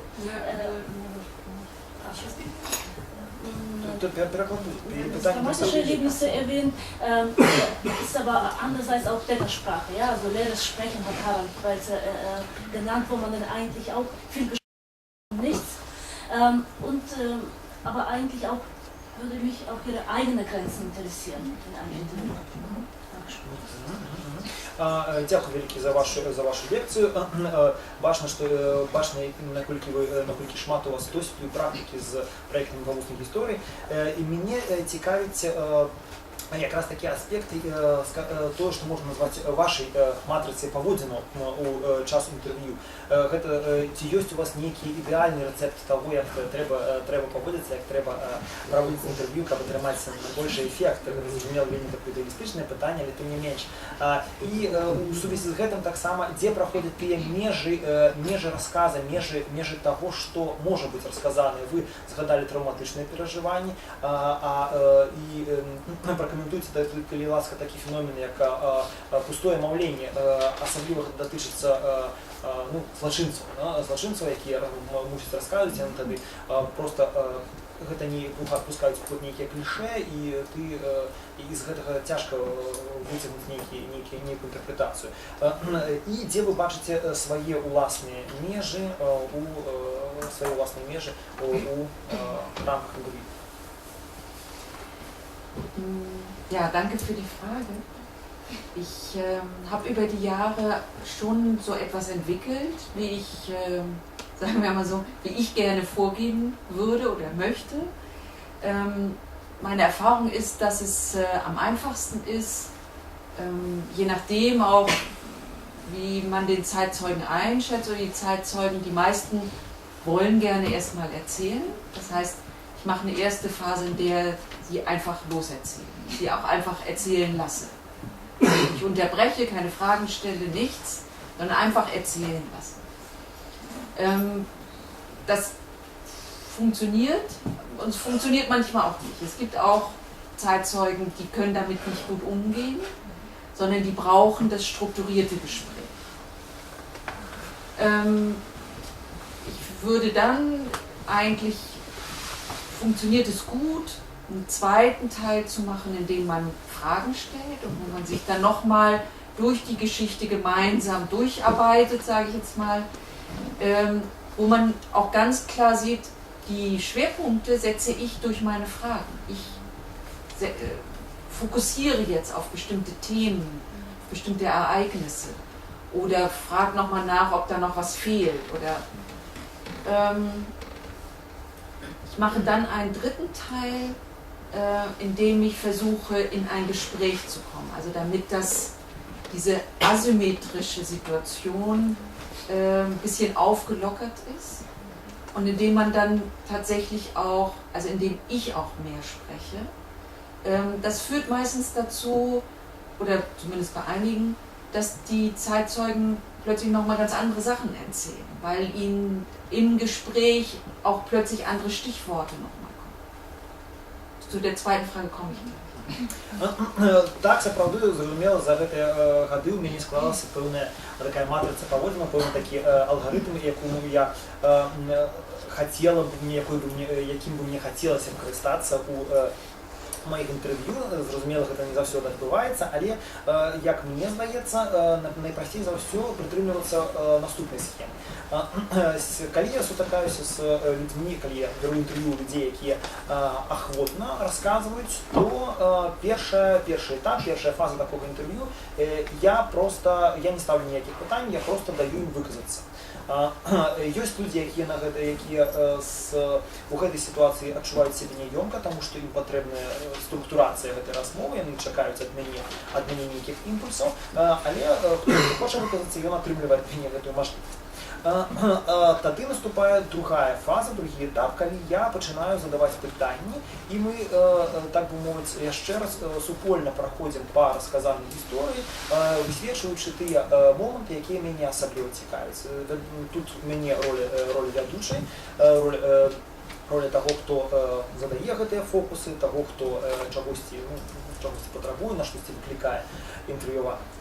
А третья фаза, третий этап, гэта калі я спрабую адвесці ад гэтай асіметрычнай сітуацыі, то есть таго самого, што я казала, я называл падобны бандопыт, больш да фармату гутаркі. Тады я і сама пачынаю размаўляць больш, каб мяне ўспрымалі проста як суразмоўцу, проста як чалавека, і простое здараецца у майго суразмоўцы, у сваю чаргу з'яўляюцца вельмі такія новыя цікавыя пробліскі, яны ўспамінаюць іншыя рэчы, яны пачынаюць часткова казаць пра нават іншымі словамі. Wie immer das mit solchen Strategien oder Modellen ist, sie funktionieren nicht immer. Jedes Interview ist anders. Ich glaube auch nicht, dass man das nach einem bestimmten Muster abspulen kann, sondern wir haben es mit Individuen zu tun, mit individuellen Geschichten, und die brauchen auch eine Flexibilität. Man muss auch, glaube ich, ein Gespür dafür entwickeln, wie stark ist jemand gewöhnt zu erzählen. Hat jemand die Kapazität, sprachlich, aber auch sozusagen von von seiner ganzen Art, damit umzugehen, hat er Erfahrung im Erzählen. Das muss man erst ja auch ein bisschen rausfinden, um dann zu versuchen, sich dem auch anzupassen. Ich habe ziemlich am Anfang dieses Interviewprojekts ein Interview geführt, von dem ich hinterher sagen würde, es ist absolut schiefgelaufen, weil es jemand war, der sich an diese ganzen Regeln, die wir verinnerlicht haben, überhaupt nicht gehalten hat. Der hat nicht vorne angefangen zu erzählen, er hat mir auch Geschichten nicht vollständig erzählt, er hat undeutlich gesprochen, er hat wirre Sachen erzählt. Es war eine Geschichte, wo es auch es ging auch um Zwangssterilisation. Das heißt, dieses Interview geriet auch in eine Übertragung zwischen Arzt und Patient. Und ich wollte nur noch raus aus diesem Interview und da war alles, was wir uns methodisch überlegen, alles über Bord. Im Nachhinein muss ich sagen, ist das eigentlich das Interview, an dem ich am meisten gelernt habe. Але з іншого боку, відповідні стратегії або моделі не рихтували попередні, які ми собі такі моделі не вибудовували. Ні в одне інтерв'ю не подобне на інше, і це потребує від нас, як дослідчиків, дослідчиць, великої гнуткості. Гэта тое, што нам сапраўды патрэбна, пэўная інтуіцыя, пэўнае ўменне адчуць, ці хоча наш суразмоўца расказваць, як я казала, шмат, альбо ён больш стрыманы чалавек. Ці можа ён адэкватна перадаць свае тое, што ён хоча сказаць у мове. Ці ён з'яўляецца сапраўды такім ужо спрактыкаваным расказчыкам, ці ён хутчэй упершыню бярэцца за такую справу. І ўсё гэта трэба проста адчуваць, гэта ўсё гэтаму нельга навучыць, гэта можна толькі навучыцца, і я якраз такі навучыўся гэтаму вельмі добрымі такімі урокамі для мяне былі першае інтэрв'ю ў гэтым вялікім праекце, пра якое я казала. Адно з гэтых інтэрв'ю, пасля яго я зразумела, што яно цалкам адбылося не так, як оно мусіла адбыцца, і гэта была сацыяльная катастрофа, калі хочаце. Бо чалавек, з якім я размаўляла, пачаў не спачатку і не дагаворыў да канца тыя гісторыі, тыя сюжэты, якія ён закранаў. Ён расказваў нейкія блытаныя рэчы, якія, мажліва, ніколі не адбываліся. Тэма была прымусовая стэрылізацыя, і гэта і на нашу размову падсвядома накладваліся узоры размовы паміж доктарам і пацыентам. Карацей кажучы, нічога мне так тады не хацелася, як толькі наймага хутчэй скончыць гэта інтэрв'ю. Але сёння, азіраючыся назад, я магу прызнаць, што гэта якраз такі адно з тых інтэрв'ю, падчас якіх я навучылася, альбо якія навучылі мяне, якія далі мне найбольш важны урок.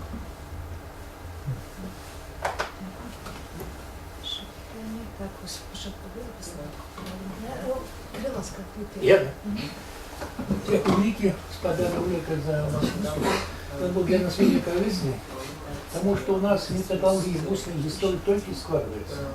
Понимаете, его почитать. У меня есть два питания. Первое питание такое.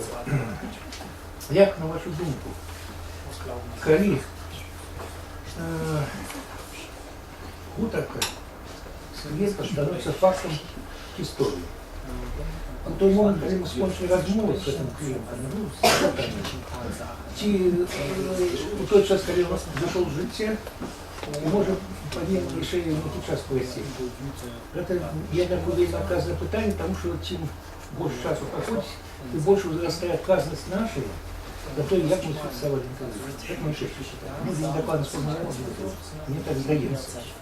Вот я записал вспомины некие, что своего отца, на 6 годов сошел, вот я разважал, что это был факт быту, потому что сидит, размовляет. Скажите гучнее, потому что, может быть, не все. Сошел у батька, записал некие вспомины, и я зараз разважаю, что я был мне врач, хирург, война. Чи это бытовой факт, я кажу, готові факти історії. Це перше. Може бути, скажи, по черзі. Ні, звісно, ви говорите, я подію.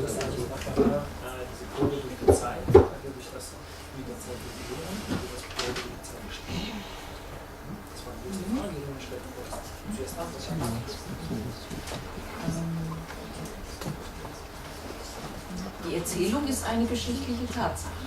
Die haben sie aufgenommen oder aufgeschrieben und diese Geschichte ist so, wie sie ist.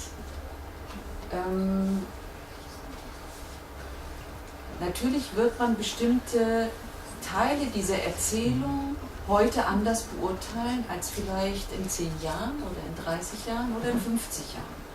Das hat damit zu tun, dass sich unsere Kontexte verändern, in denen wir uns mit diesen Geschichten wieder befassen. Und in einer Situation ist der eine Aspekt wichtig, man erkennt etwas in dieser Erzählung und 10 Jahre später sieht man noch etwas ganz anderes, was einem vielleicht vorher gar nicht aufgefallen ist. Das heißt, dieses Material lebt auch weiter. Und ich würde immer sagen, dass es gibt eigentlich keinen Abschluss damit, weil gerade auch jüngere Menschen, die vielleicht in 10 Jahren oder in 20 Jahren diese Interviews hören oder lesen, haben ganz andere Fragen an diese Geschichte und diese Interviews geben auch andere Antworten. Und insofern glaube ich, ist das Interview eine Tatsache in dem Moment, wo das Interview vorbei ist, weil es natürlich sprachlich fixiert ist. Aber die Deutung dessen und das, was man mit diesem Material macht, das wird sich immer verändern. Ну, я б сказала так, што расказ становіцца фактам у той момант, калі ён атрымаў моўную форму. Калі ён расказаны, калі ён запісаны на стужку альбо на камеру, ён робіцца гістарычным фактам.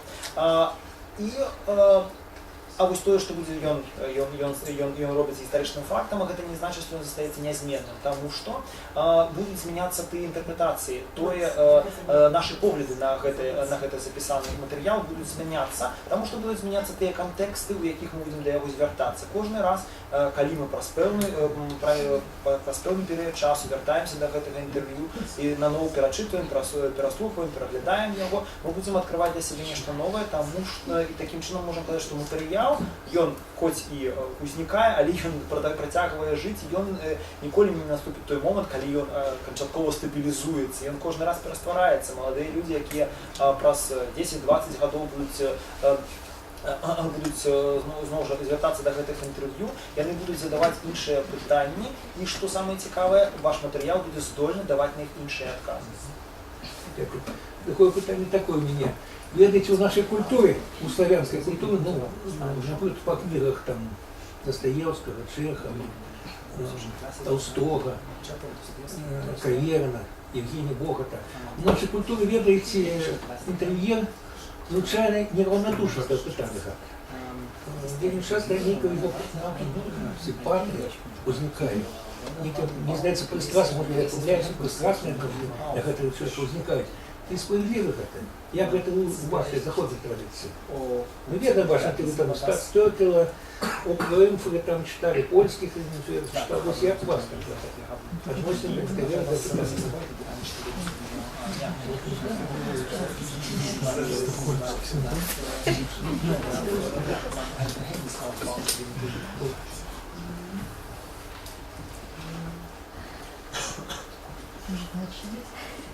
Zwei Aspekte.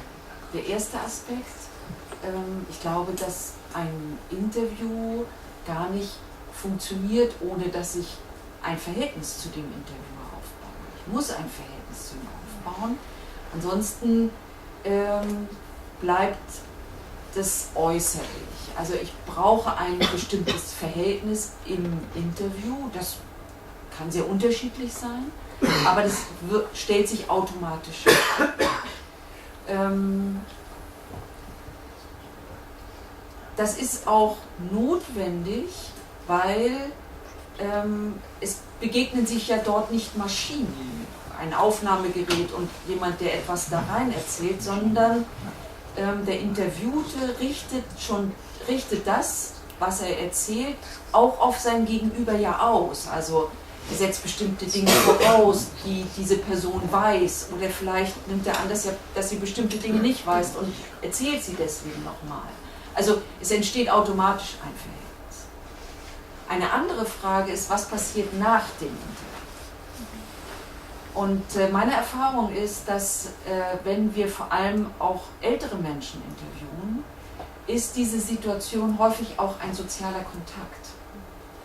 Und es ist häufig auch ein sehr besonderer Kontakt, weil es für viele auch manchmal sogar das erste Mal ist, dass sie über solche Erlebnisse und über ihr Leben sprechen.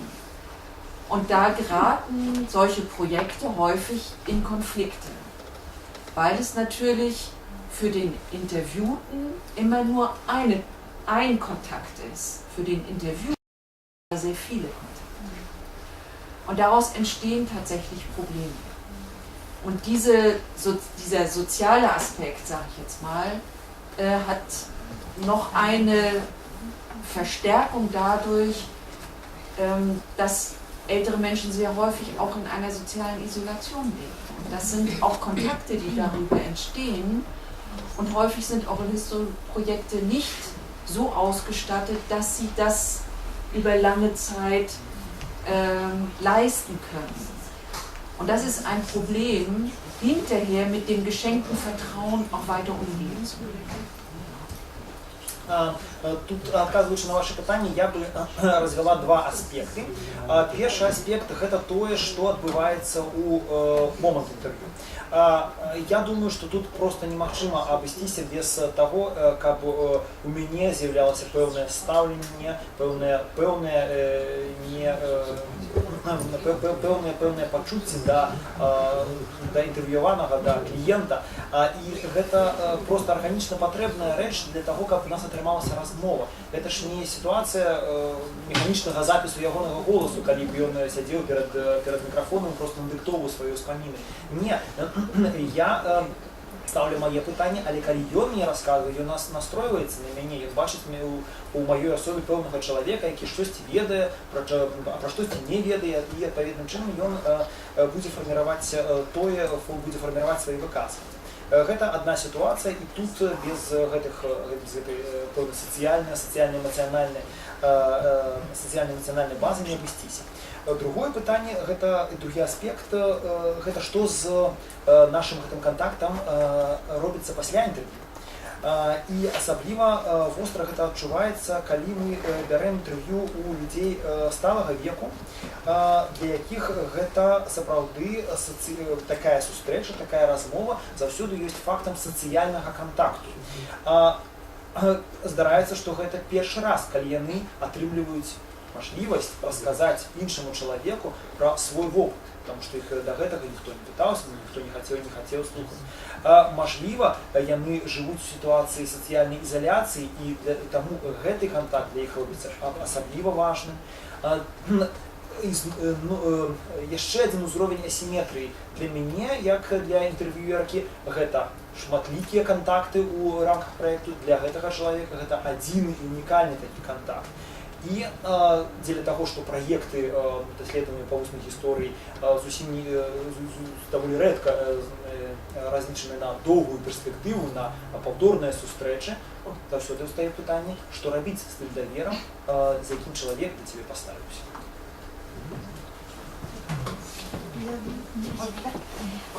Частично я услышала ответ, но все-таки хотела бы уточнить. Пробачьте, на русской мне легче так питание задать. Во-первых, я так понимаю, что этот социологический метод предполагает все-таки работу с людьми довольно пожилого возраста. И в этом и суть, чтобы заглянуть в подробности в ту историю, которая нам уже абсолютно недоступна и не на нашей памяти, и даже иногда не на памяти наших родителей. Но Методика предполагает работу с людьми очень пожилого возраста, и значит, там могут быть такие аспекты, как надо учитывать, ну что ли, состояние сознания, может быть, какие-то вещи, на которые надо делать поправку, потому что часто идут проблемы, ну, те, которые постоянно звучат, геронтологические проблемы, когда сознание меняется, уходит, дает какие-то ложные вещи. И как делать поправку на это, во-первых, если в методике что-то, или вы берете все так, как они рассказывают. Там могут быть иллюзии, там могут быть домыслы, там могут быть другие интерпретации. Ну, и это все как-то, методика должна как-то нам давать какие-то возможности с этим работать, чтобы максимально, ну, очистить это. Да. Взять побольше, ну, что ли, правды, больше объективного, хотя здесь ценность в субъективном, но все-таки его надо, ну, как-то очистить вот от этих, да, легенд каких-то своих. Да. Вот, это первое. И второе, то есть как вот с таким сознанием работать, которое, скажем, вот, и предполагает ли методика повторное интервью? Потому что, или это только одно интервью, как психологи считают, самая верная информация это первое и все. Но в данном случае, если человек получил возможность, может быть, первый раз в жизни высказаться, он рефлексирует по этому поводу потом очень долго и выстраивает в своем сознании другой вариант ответов. Понимаете, он, может быть, уже по-другому бы рассказал. Учитывается это или нет? И что с этим делать? Если возвращаетесь ли вы, и если есть повторная информация, как ее стыковать с первой? Ну, в общем, примерно так мне хотелось бы понять, такая социальная, по крайней мере. Там есть отделена, чтобы свои.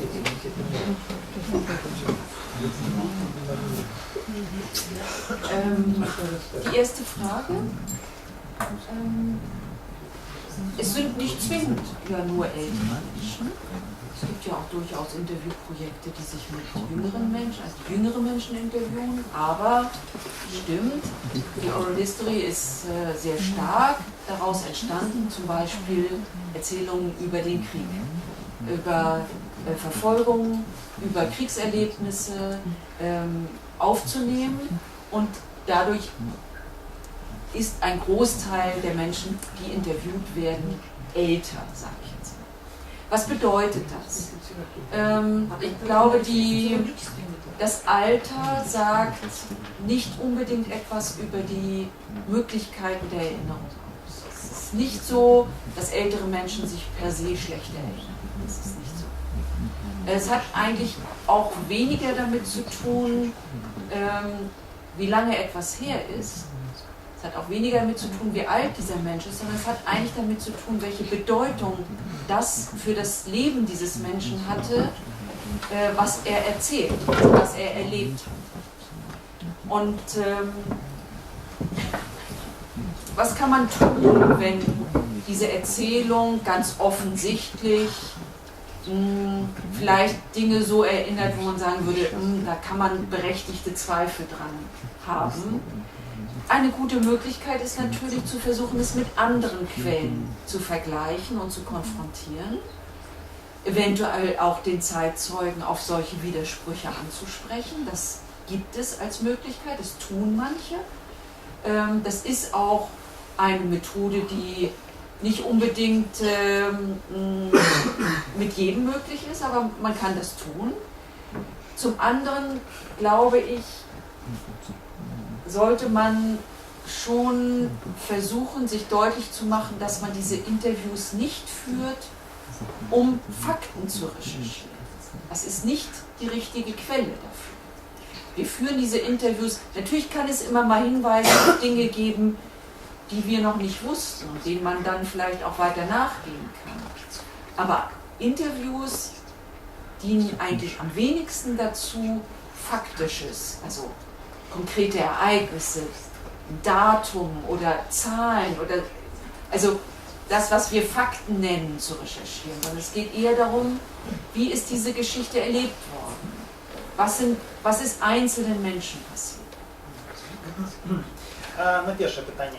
Ну, насамрэч, вусныя гісторыкі сутыкаюцца ў сваёй працы не толькі, звяртаюцца ў сваёй працы не толькі да людзей сталага веку.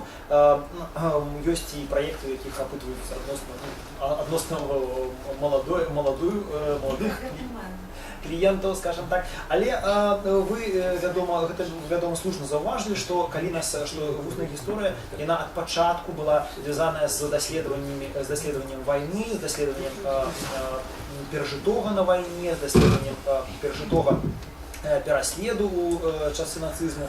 І таму, праўда, мы звычайна маем справу з людзьмі, якім ужо немала гадоў. Але мушу зрабіць некалькі заўваг.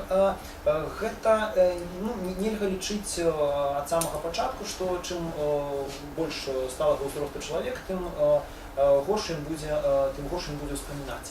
На якасць памяці гэта часта ніяк не ўплывае. І пры гэтым, скажем так, адносна ўсё роўна, як даўно адбывалася нейкая падзея, ці колькі гадоў зараз нашаму кліенту, важна адно толькі, галоўнае тое, наколькі важным ён лічыць тое, што ён тады перажыў. Чым большую важнасць гэта мае для яго, тым больш гэта будзе, тым лепш ён, хутчэй за ўсё, будзе пра гэта ўспамінаць. Што ж рабіць з тымі сумнеўнымі выпадкамі, калі мы маем, як вы кажаце, поўнае права сумнявацца ў тым, што нам расказваюць, што гэта гучыць зусім ужо неправдападобна. Ну, першае, што можна зрабіць, гэта параўнаць, гэта супаставіць тую крыніцу, якую мы атрымалі у выніку нашай працы, з іншымі крыніцамі супаставіць. І заўважыўшы гэтыя непэўныя супярэчлівасці, калі мы, напрыклад, ведаем, што нешта адбывалася не там і не такім чынам, з пэўнымі людзьмі, і пэўныя даследчыкі гэта робяць, можна нават убудаваць такое пытанне ў само інтэрв'ю, запытацца ў іх, як яны самі паставіць перад імі гэтую праблему, тое, што яны ўспамінаюць альбо расказваюць не так, як гэта вядома. Так, гэты прыём можна практыкаваць не з кожным кліентам, не кожны інтэрв'ер на гэта адважваецца, але тым не менш такая важлівасць ёсць.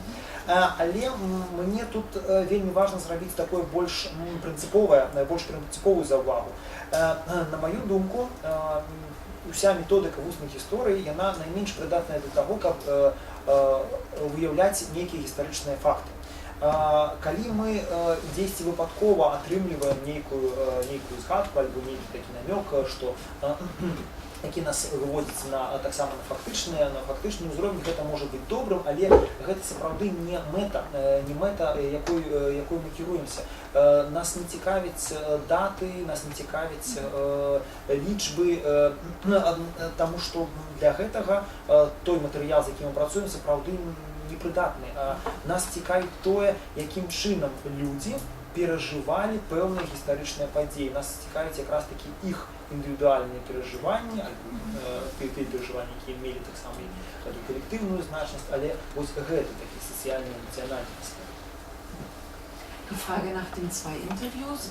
Ich habe das jetzt so verstanden, dass Sie danach fragen, wenn der gleiche Interviewer 2 Interviews führt. 2 интервью вы маете на увазі, калі той же интервьюер на одну тему, да, пытаться ему дать возможность еще раз рассказать всю свою историю, он же ее по-новому рассказывает. Ну, правда, але той же доследчик вертається. Он ее проструктурирует в голове и выдаст, может быть, другой вариант. Есть такое? Да, он отрефлексирует просто.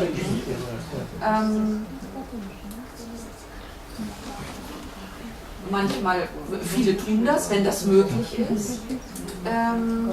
Wenn man verschiedene Konstruktionen, verschiedene Erzählungen erhält, die vielleicht auch widersprüchlich sind, dann verweist uns das natürlich darauf. Natürlich gibt es auch die Frage, ist das richtig oder falsch? Und ich glaube, diese Frage ist schon notwendig, aber sie ist nicht die entscheidende, weil die Frage nach richtig oder falsch können wir mit anderen Quellen bei bestimmten Dingen beantworten. Also wenn ein Ereignis zum Beispiel zeitlich falsch eingeordnet wird. Das können wir sozusagen gegenchecken und können das feststellen. Aber es ist auch nicht das Entscheidende einer solchen Erzählung. Wichtiger wäre ja die Frage, warum erzählt jemand das so, wie er das erzählt und nicht anders? Oder wieso erzählt er es in einer anderen Situation anders? Und da müssen wir versuchen herauszufinden, was unterscheidet die erste Erzählung von der zweiten und was können Gründe dafür sein. Wenn man diese Form der mündlich erfragten Geschichte wählt, muss man sich manchmal auch mit Dingen abfinden, die man nicht erklären will. Und das ist leider so, aber ich glaube, es ist gut, sich an einem bestimmten Punkt damit das auch klar zu machen, weil es ansonsten auch unbefriedigend ist, diese Arbeit zu machen. Das sind lebendige Erzählungen, die verändern sich und da bekommen Menschen auch Dinge durcheinander, da geraten auch Geschichten durcheinander oder die Chronologie stimmt nicht oder Namen werden verwechselt. Man kann natürlich versuchen, das in das Interview zurückzugeben und zu sagen, das habe ich jetzt nicht verstanden, vorhin haben Sie mir erzählt so und so und so und jetzt habe ich das aber ganz anders verstanden. Ist das so oder habe ich das? Also man kann ja solche Formen entwickeln und es gibt auch Zeitzeugen, die sich sehr gerne darauf einlassen, aber es gibt auch welche, die das nicht können und das muss man auch akzeptieren, dass das so ist. Шмат хто з даследчыкаў, калі ён мае такую мажлівасць, калі гэта дазваляюць умовы праекта, ён сапраўды вяртаецца, каб правесці паўторнае інтэрв'ю з тымі сведкамі, з якімі ён ужо адзін раз размаўляў. І тады з аднаго боку сапраўды можа аказацца, што цяпер людзі расказваюць нешта іншае, што з'яўляюцца нейкія супярэчнасці паміж першым і другім расказам. Тут з аднаго боку можна задацца пытаннем, што ж, які ж рассказ быў правільны, альбо у якім расказе гэта было расказана правільна, якім няправільна. Тут нам зноў жа дапамагае тое параўнанне з іншымі крыніцамі, напрыклад, калі мы хочам праверыць храналогію, альбо нейкае імя, альбо нейкую лічбу, якая ўсплывала. Але зноў жа гэта трошкі не тое пытанне, якое нас больш цікавіць. Для мяне хутчэй важна задацца пытаннем, калі я чую іншую канструкцыю, як вы кажаце, то чаму чалавек расказвае адзін раз так, а іншы раз так? І якім чынам гэта можа быць звязана з той сітуацыяй, у якой ён гэта расказвае. Гэта вельмі цікавыя пытанні, гэта пытанні, з якімі сапраўды слушна займацца, але тут трэба зноў жа усведаміць свае межы. Не ўсё удасца патлумачыць, і з гэтым трэба змірыцца, калі ты не хочаш давесці сябе да прафесійнай фрустрацыі. Гэта жывыя гісторыі, гэта гісторыі, якія расказваюць людзі. Людзі могуць нешта блытаць, людзі могуць нешта, людзі неправільна запамінаюць імёны, неправильно запоминают все, что заўгодна, і потым так расказваюць.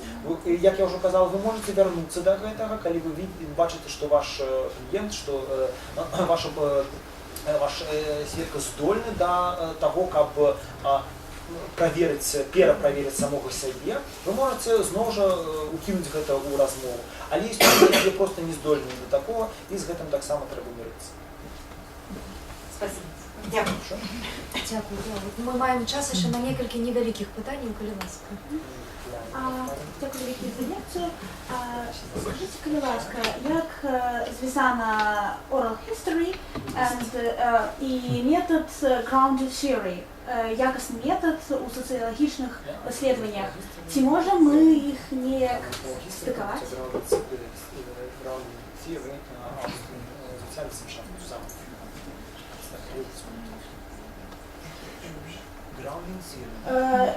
Обоснованная теория, grounded theory.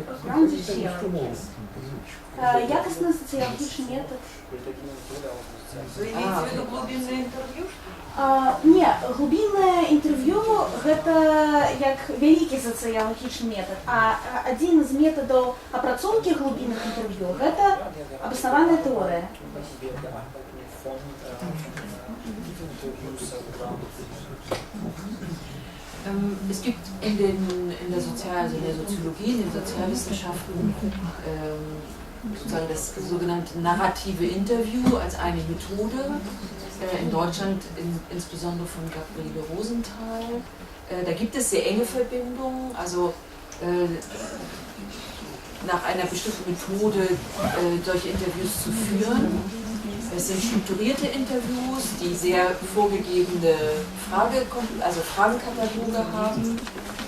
Da gibt es durchaus Verbindungen.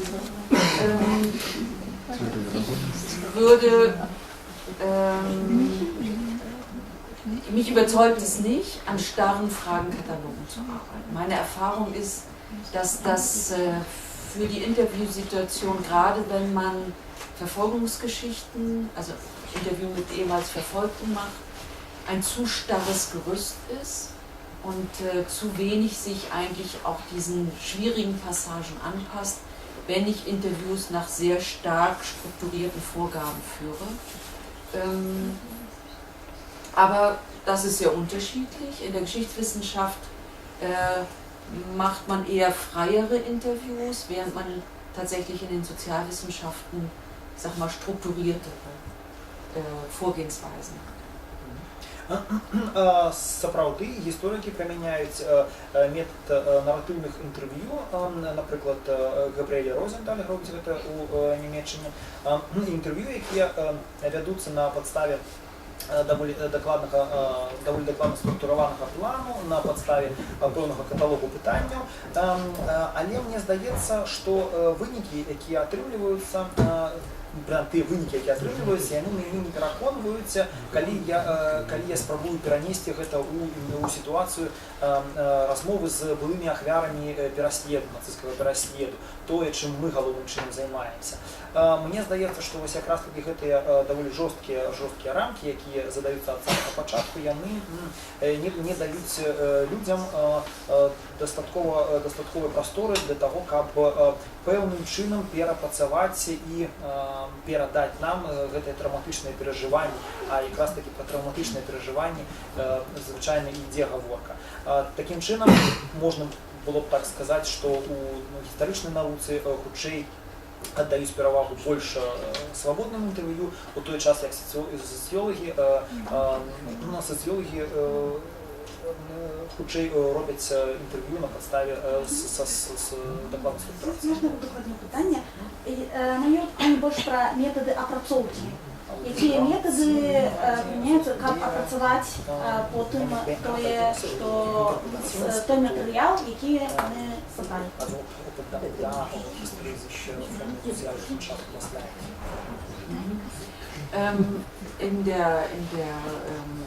Bei den narrativen Interviews in der Soziologie gibt es die sogenannte Sequenzanalyse. Es ist eine Methode, die Interviews hinterher auszuwerten. Das ist jetzt eine sehr spezifische Frage.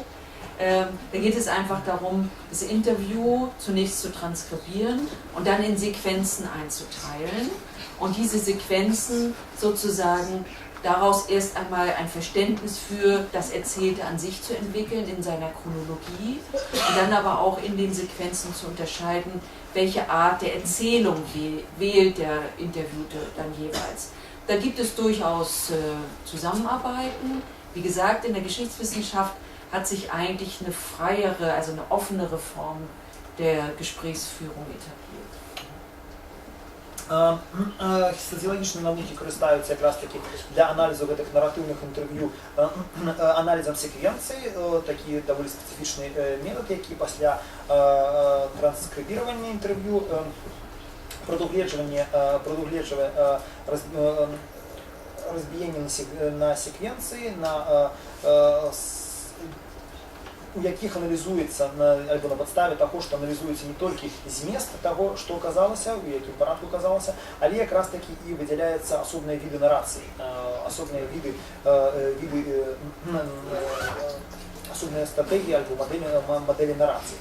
Гэта тут ёсць глеба для супрацоўніцтва, і гісторыкі карыстаюцца напрацоўкамі сваіх калегаў з сацыялогіі, але увогуле нам усё ж больш бліжэйшае, такі больш адкрытыя інтэрв'ю, чым заходи структуровані гутарки соціології.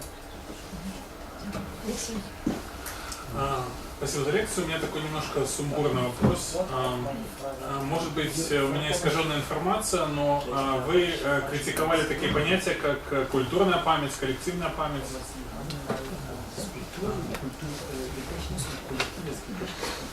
И, тем не менее, вы говорите о том, что на индивидуальный опыт влияет коллективный опыт.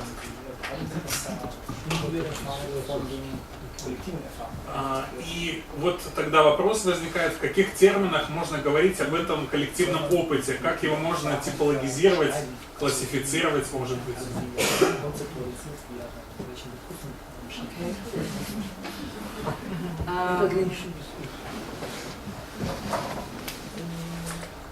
Also der Einfluss von, oder sagen wir es andersrum, ich würde schon unterscheiden zwischen kollektiver Erinnerung und den kollektiven Einflüssen auf individuelle Erinnerung. Das sind für mich zwei unterschiedliche Dinge. Bei dem Zweiteren geht es darum zu sehen, wie ist eine individuelle Erzählung durch bestimmte Muster, bestimmte kulturelle Codes beeinflusst, geprägt, strukturiert. Bei dem zweiten, oder bei dem anderen, bei dem ersten wäre es in dem Fall, geht es darum, wie erinnern Kollektive. Und das sind erstmal zwei unterschiedliche Dinge. Es ist richtig, also ich habe mit einem Kollegen zusammen ein Buch geschrieben, in dem es eine sehr kritische Position gibt zur Erinnerung, vor allem auch in Deutschland, an den Holocaust.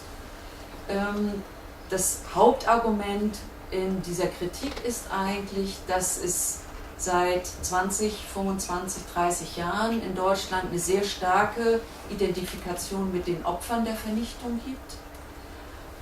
Darüber aber eigentlich nur eine Seite dieser ganzen Verfolgungs- und eben auch Tätergeschichte in Deutschland aktualisiert und erinnert wird, während sich die Auseinandersetzung mit den Tätern und mit den Taten oft dahingehend reduziert, das sozusagen pauschal zu verurteilen.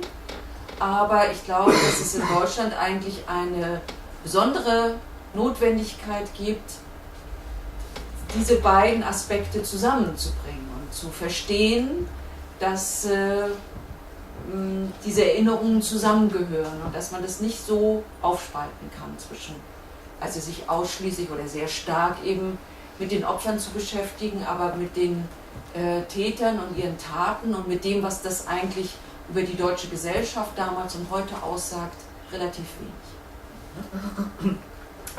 По-перше, я б доволі докладно розвела колективну пам'ять, якраз таки як колективне успоминання, і уплив нейкого колективного опиту на особистий опит. Коли я кажу про уплив колективного опиту на особистий, я маю перш за все засвоєння у час соціалізації нейких культурних узорів, культурних кодів, культурних паттернів, які потім проявляються у тим, що ми робимо, тим, що ми робимо, значить і кажемо, і тим, як ми це розказуємо. Колективне успоминання для мене якраз таки в першу чергу описує процеси того, яким чином колективи звертаються до минулого, яким чином вони осуществляють меморіальні практики. Справді, я написав разом з колегом книгу, який доволі критично виказався на конт сьогоднішнього ужитку гэтых тэрмінаў і асабліва на падставе назірання за тым, якім чынам сёння ў Германіі нямецкае грамадства сёння ўспамінае пра Халакост. Сёння і на працягу апошніх 20-30 гадоў, калі адбываецца вельмі моцная ідэнтыфікацыя з ахвярамі, ідэнтыфікацыя ў тым сэнсе, што уся цікавасць засяроджваецца толькі на іх, у той час як злачынцы яны у дачыненні да злачынцаў грамадства абмяжоўваецца нейкім такім агульным абвінавачваннем, просто кажацца пра агулам пра іх віну, і пасля гэтага далей на іх не звяртаюць увагі. А мне здаецца, што гэта неправільна. Трэба памятаць і пра злачынцаў таксама, памятаць дзеля таго, каб разумець, якім чынам гэта магло адбыцца ў нямецкім грамадстве тады і чаму сёння ў нямецкім грамадстве успамін практыкамі камемарацый яны скашталтаваны менавіта такім чынам, а не іншым. Это фильм Лилианы Кавани «Ночной портье», наверное.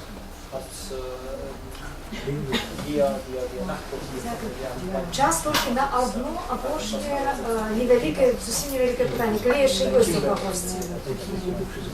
Ці ёсць у кагосьці яшчэ апошняе пытанне?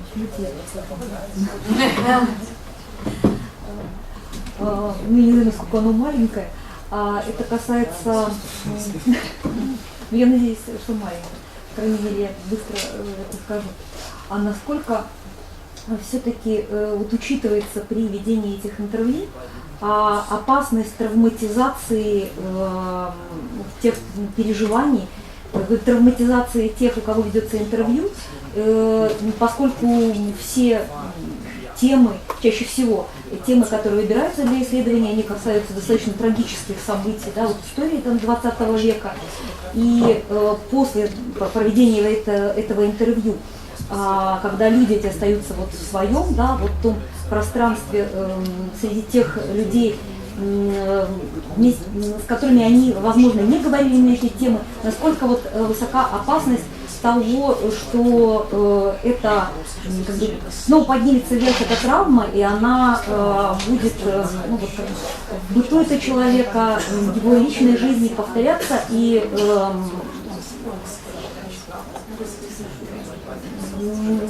именно болезненно сказываться, вот, насколько опасность болезненности, да, самого этого интервью для тех людей, с которыми они ведут.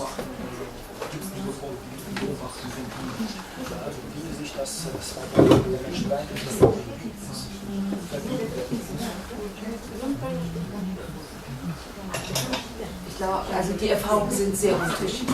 Und das liegt natürlich daran, dass auch die Interviewten in sehr unterschiedlichen Situationen sind. Wir hatten in unserem Projekt oder seither immer wieder auch Zeitzeugen und Zeitzeuginnen, die tatsächlich das erste Mal darüber gesprochen haben.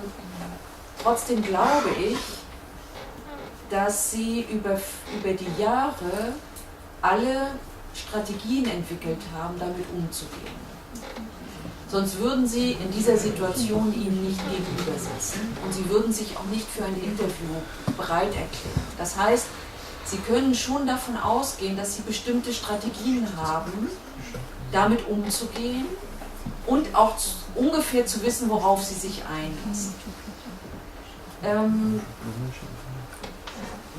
Ansonsten müssten wir eigentlich, also wenn wir nicht das Gefühl hätten, dass man in so ein Gespräch eintreten kann, dann sind nicht nur Historiker und Historikerinnen, sondern auch Soziologen und Soziologinnen oder alle Menschen, die in solchen Institutionen arbeiten, natürlich überhaupt nicht dafür qualifiziert, damit umzugehen. Und darüber müssen wir uns auch im Klaren sein.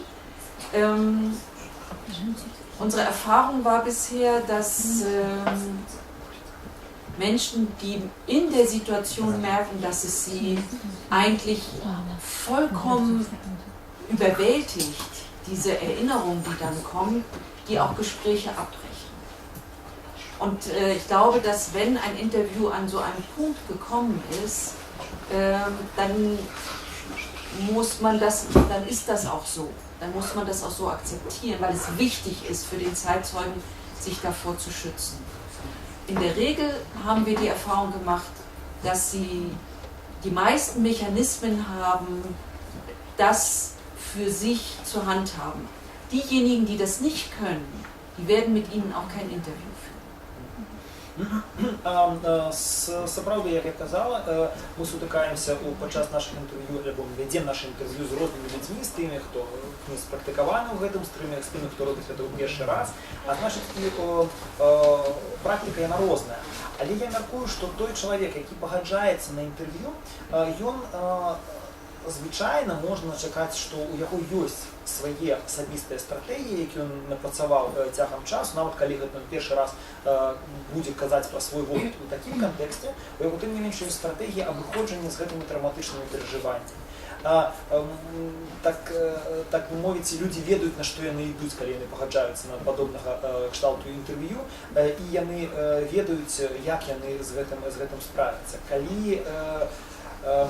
Калі б мы не маглі гэтага чакаць, то гэта значыць, што і мы гісторыкі, вусныя гісторыкі, сацыёлагі і іншыя, хто спадзяецца праз такія размовы з людзьмі нешта даведацца пра іх гісторыю, мы робім такі вельмі рызыкоўны крок, потому што мы зразумела не кваліфікаваныя нейкім чынам потым псіхалагічна выцягваць чалавека з праблематычнай сітуацыі. Але я кажу, мае назіранні і досвед калег паказвае, што калі чалавек сапраўды, ну, в сэнсе наш кліент пераацаніў свае сілы, і калі падчас інтэрв'ю бачна, што ён не спраўляецца з тымі эмоцыямі, якія раптам падняліся з глыбіні, ахапілі яго, то ён мае права абарваць інтэрв'ю, вы маеце права скончыць інтэрв'ю, і з гэтым таксама трэба мірыцца. Мы гэта ўсё, вы працуеце з жывым чалавекам, а значыць, гэта ўсё раптоўны абрыў камунікацыі, ён таксама мае права быць. Але звычайна ўсё ж, як я кажу, назіранні паказваюць, практыка паказвае, што у людзей ёсць уже механізмы і што яны здольныя справіцца гэтым і ў час інтэрв'ю, і пасля інтэрв'ю, і гэта не вядзе сапраўды да траўматычнага ўплыву на інтэлігенцію. Es haben uns schon sehr viele erzählt, dass sie hinterher davon träumen, Albträume haben, dass es sie einholt. Aber es gibt auch, also viele wollen das auch in Kauf nehmen, weil es ihnen wichtig ist. Es gibt auch die andere Erfahrung. Es gibt auch Zeitzeugen, die sagen, es war wie eine Befreiung für mich, das zu erzählen, und es geht mir seitdem besser. Es ist sozusagen erst schlimm in der Situation des Erzählens, aber es geht mir seither besser. Einige Zeitzeugen haben das Gespräch auch dazu genutzt, dass sie die Aufnahme hinterher ihren Kindern geschenkt haben, weil sie sagen, ich kann es ihnen nicht erzählen. Ich kann das nicht direkt, aber ich gebe ihnen dieses Band und damit auch die Möglichkeit, meine Geschichte zu erfahren. Also es verbinden sich für die Zeitzeugen damit sehr unterschiedliche Ziele, und für manche ist das auch ein positives Erlebnis. Сапраўды ёсць людзі, вось цяпер так канкрэтна, якія бываюць розныя рэакцыі, якія бываюць розныя механізмы. Сапраўды ёсць людзі, якія потым, калі мы застаемся ў кантакце, яны кажуць, што у іх былі благія мары, нейкія кашмары іх, альбо яны вымушаны цяпер часцей успамінаць пра гэтае. Але калі мы працягваем эту размову, аказваецца, што яны былі гатовыя да гэтага, і яны, ну, скажем так, яны чакалі, што так і будзе, і гэта для іх у пэўным сэнсе непрыемна, але чаканы вынік. Ёсць людзі, якія кажуць пра тое, што якраз пасля гэтага яны адчулі палёгку, іх вось гэтае вызваленне адбылося сапраўды, яны прайшлі гэты вельмі непрыемны момант у час расказвання, але гэта дапамагло ім вызваліцца ад того цяжару, які яны носілі сябе. А ёсць яшчэ адна цікавая стратэгія. Людзі просяць у нас запіс свайго інтэрв'ю, каб падарыць яго дзецям. Яны тлумачаць гэта так: я не магу расказаць ім гэта наўпрост, я ніколі гэтага не рабіў, не рабіла і не змагу гэта зрабіць. Так яны змогуць даведацца пра гісторыю майго жыцця. Таким чином мы бачимо, що у нейкіх, што ёсць шэраг выпадкаў, ёсць цэлая катэгорый, калі для людзей факт інтэрв'ю робіцца тым, што паляпшае якасці жыцця далей. Дякую за такі адкази на питання.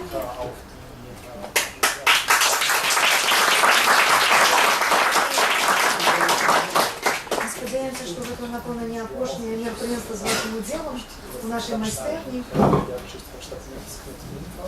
і по темі устної історії. Это мы заканчиваем это, я думаю, что всем цікаве посещение. Ich möchte für die Übersetzung mich ganz herzlich bedanken, weil ohne dem hätten wir das heute hier so nicht veranstalten können. Also das ist viel Arbeit und es kostet viel Konzentration. Vielen Dank. Давайте подякуємо нашим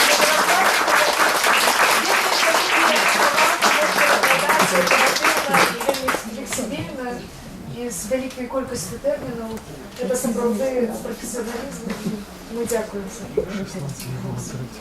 І так само сердечно запрошуємо всіх на наше наступне посідження, написано тут 20-го кастричника. Гэтым летом у нас була експедиція по історії Мінського гетто. Ви розумієте, з ким ми в першу чергу працювали, це в першу чергу діти. І тема дзяцінства, як діти переживали такі страшні події, буде у фокусі нашої уваги, різні аспекти. Я сподіваюся, це буде цікаво. Це буде і адукаційний накерунок, і тема психологічна, і як науково працювати з такими кризисами. Запрошую навідати нашу майстерню. Дякую.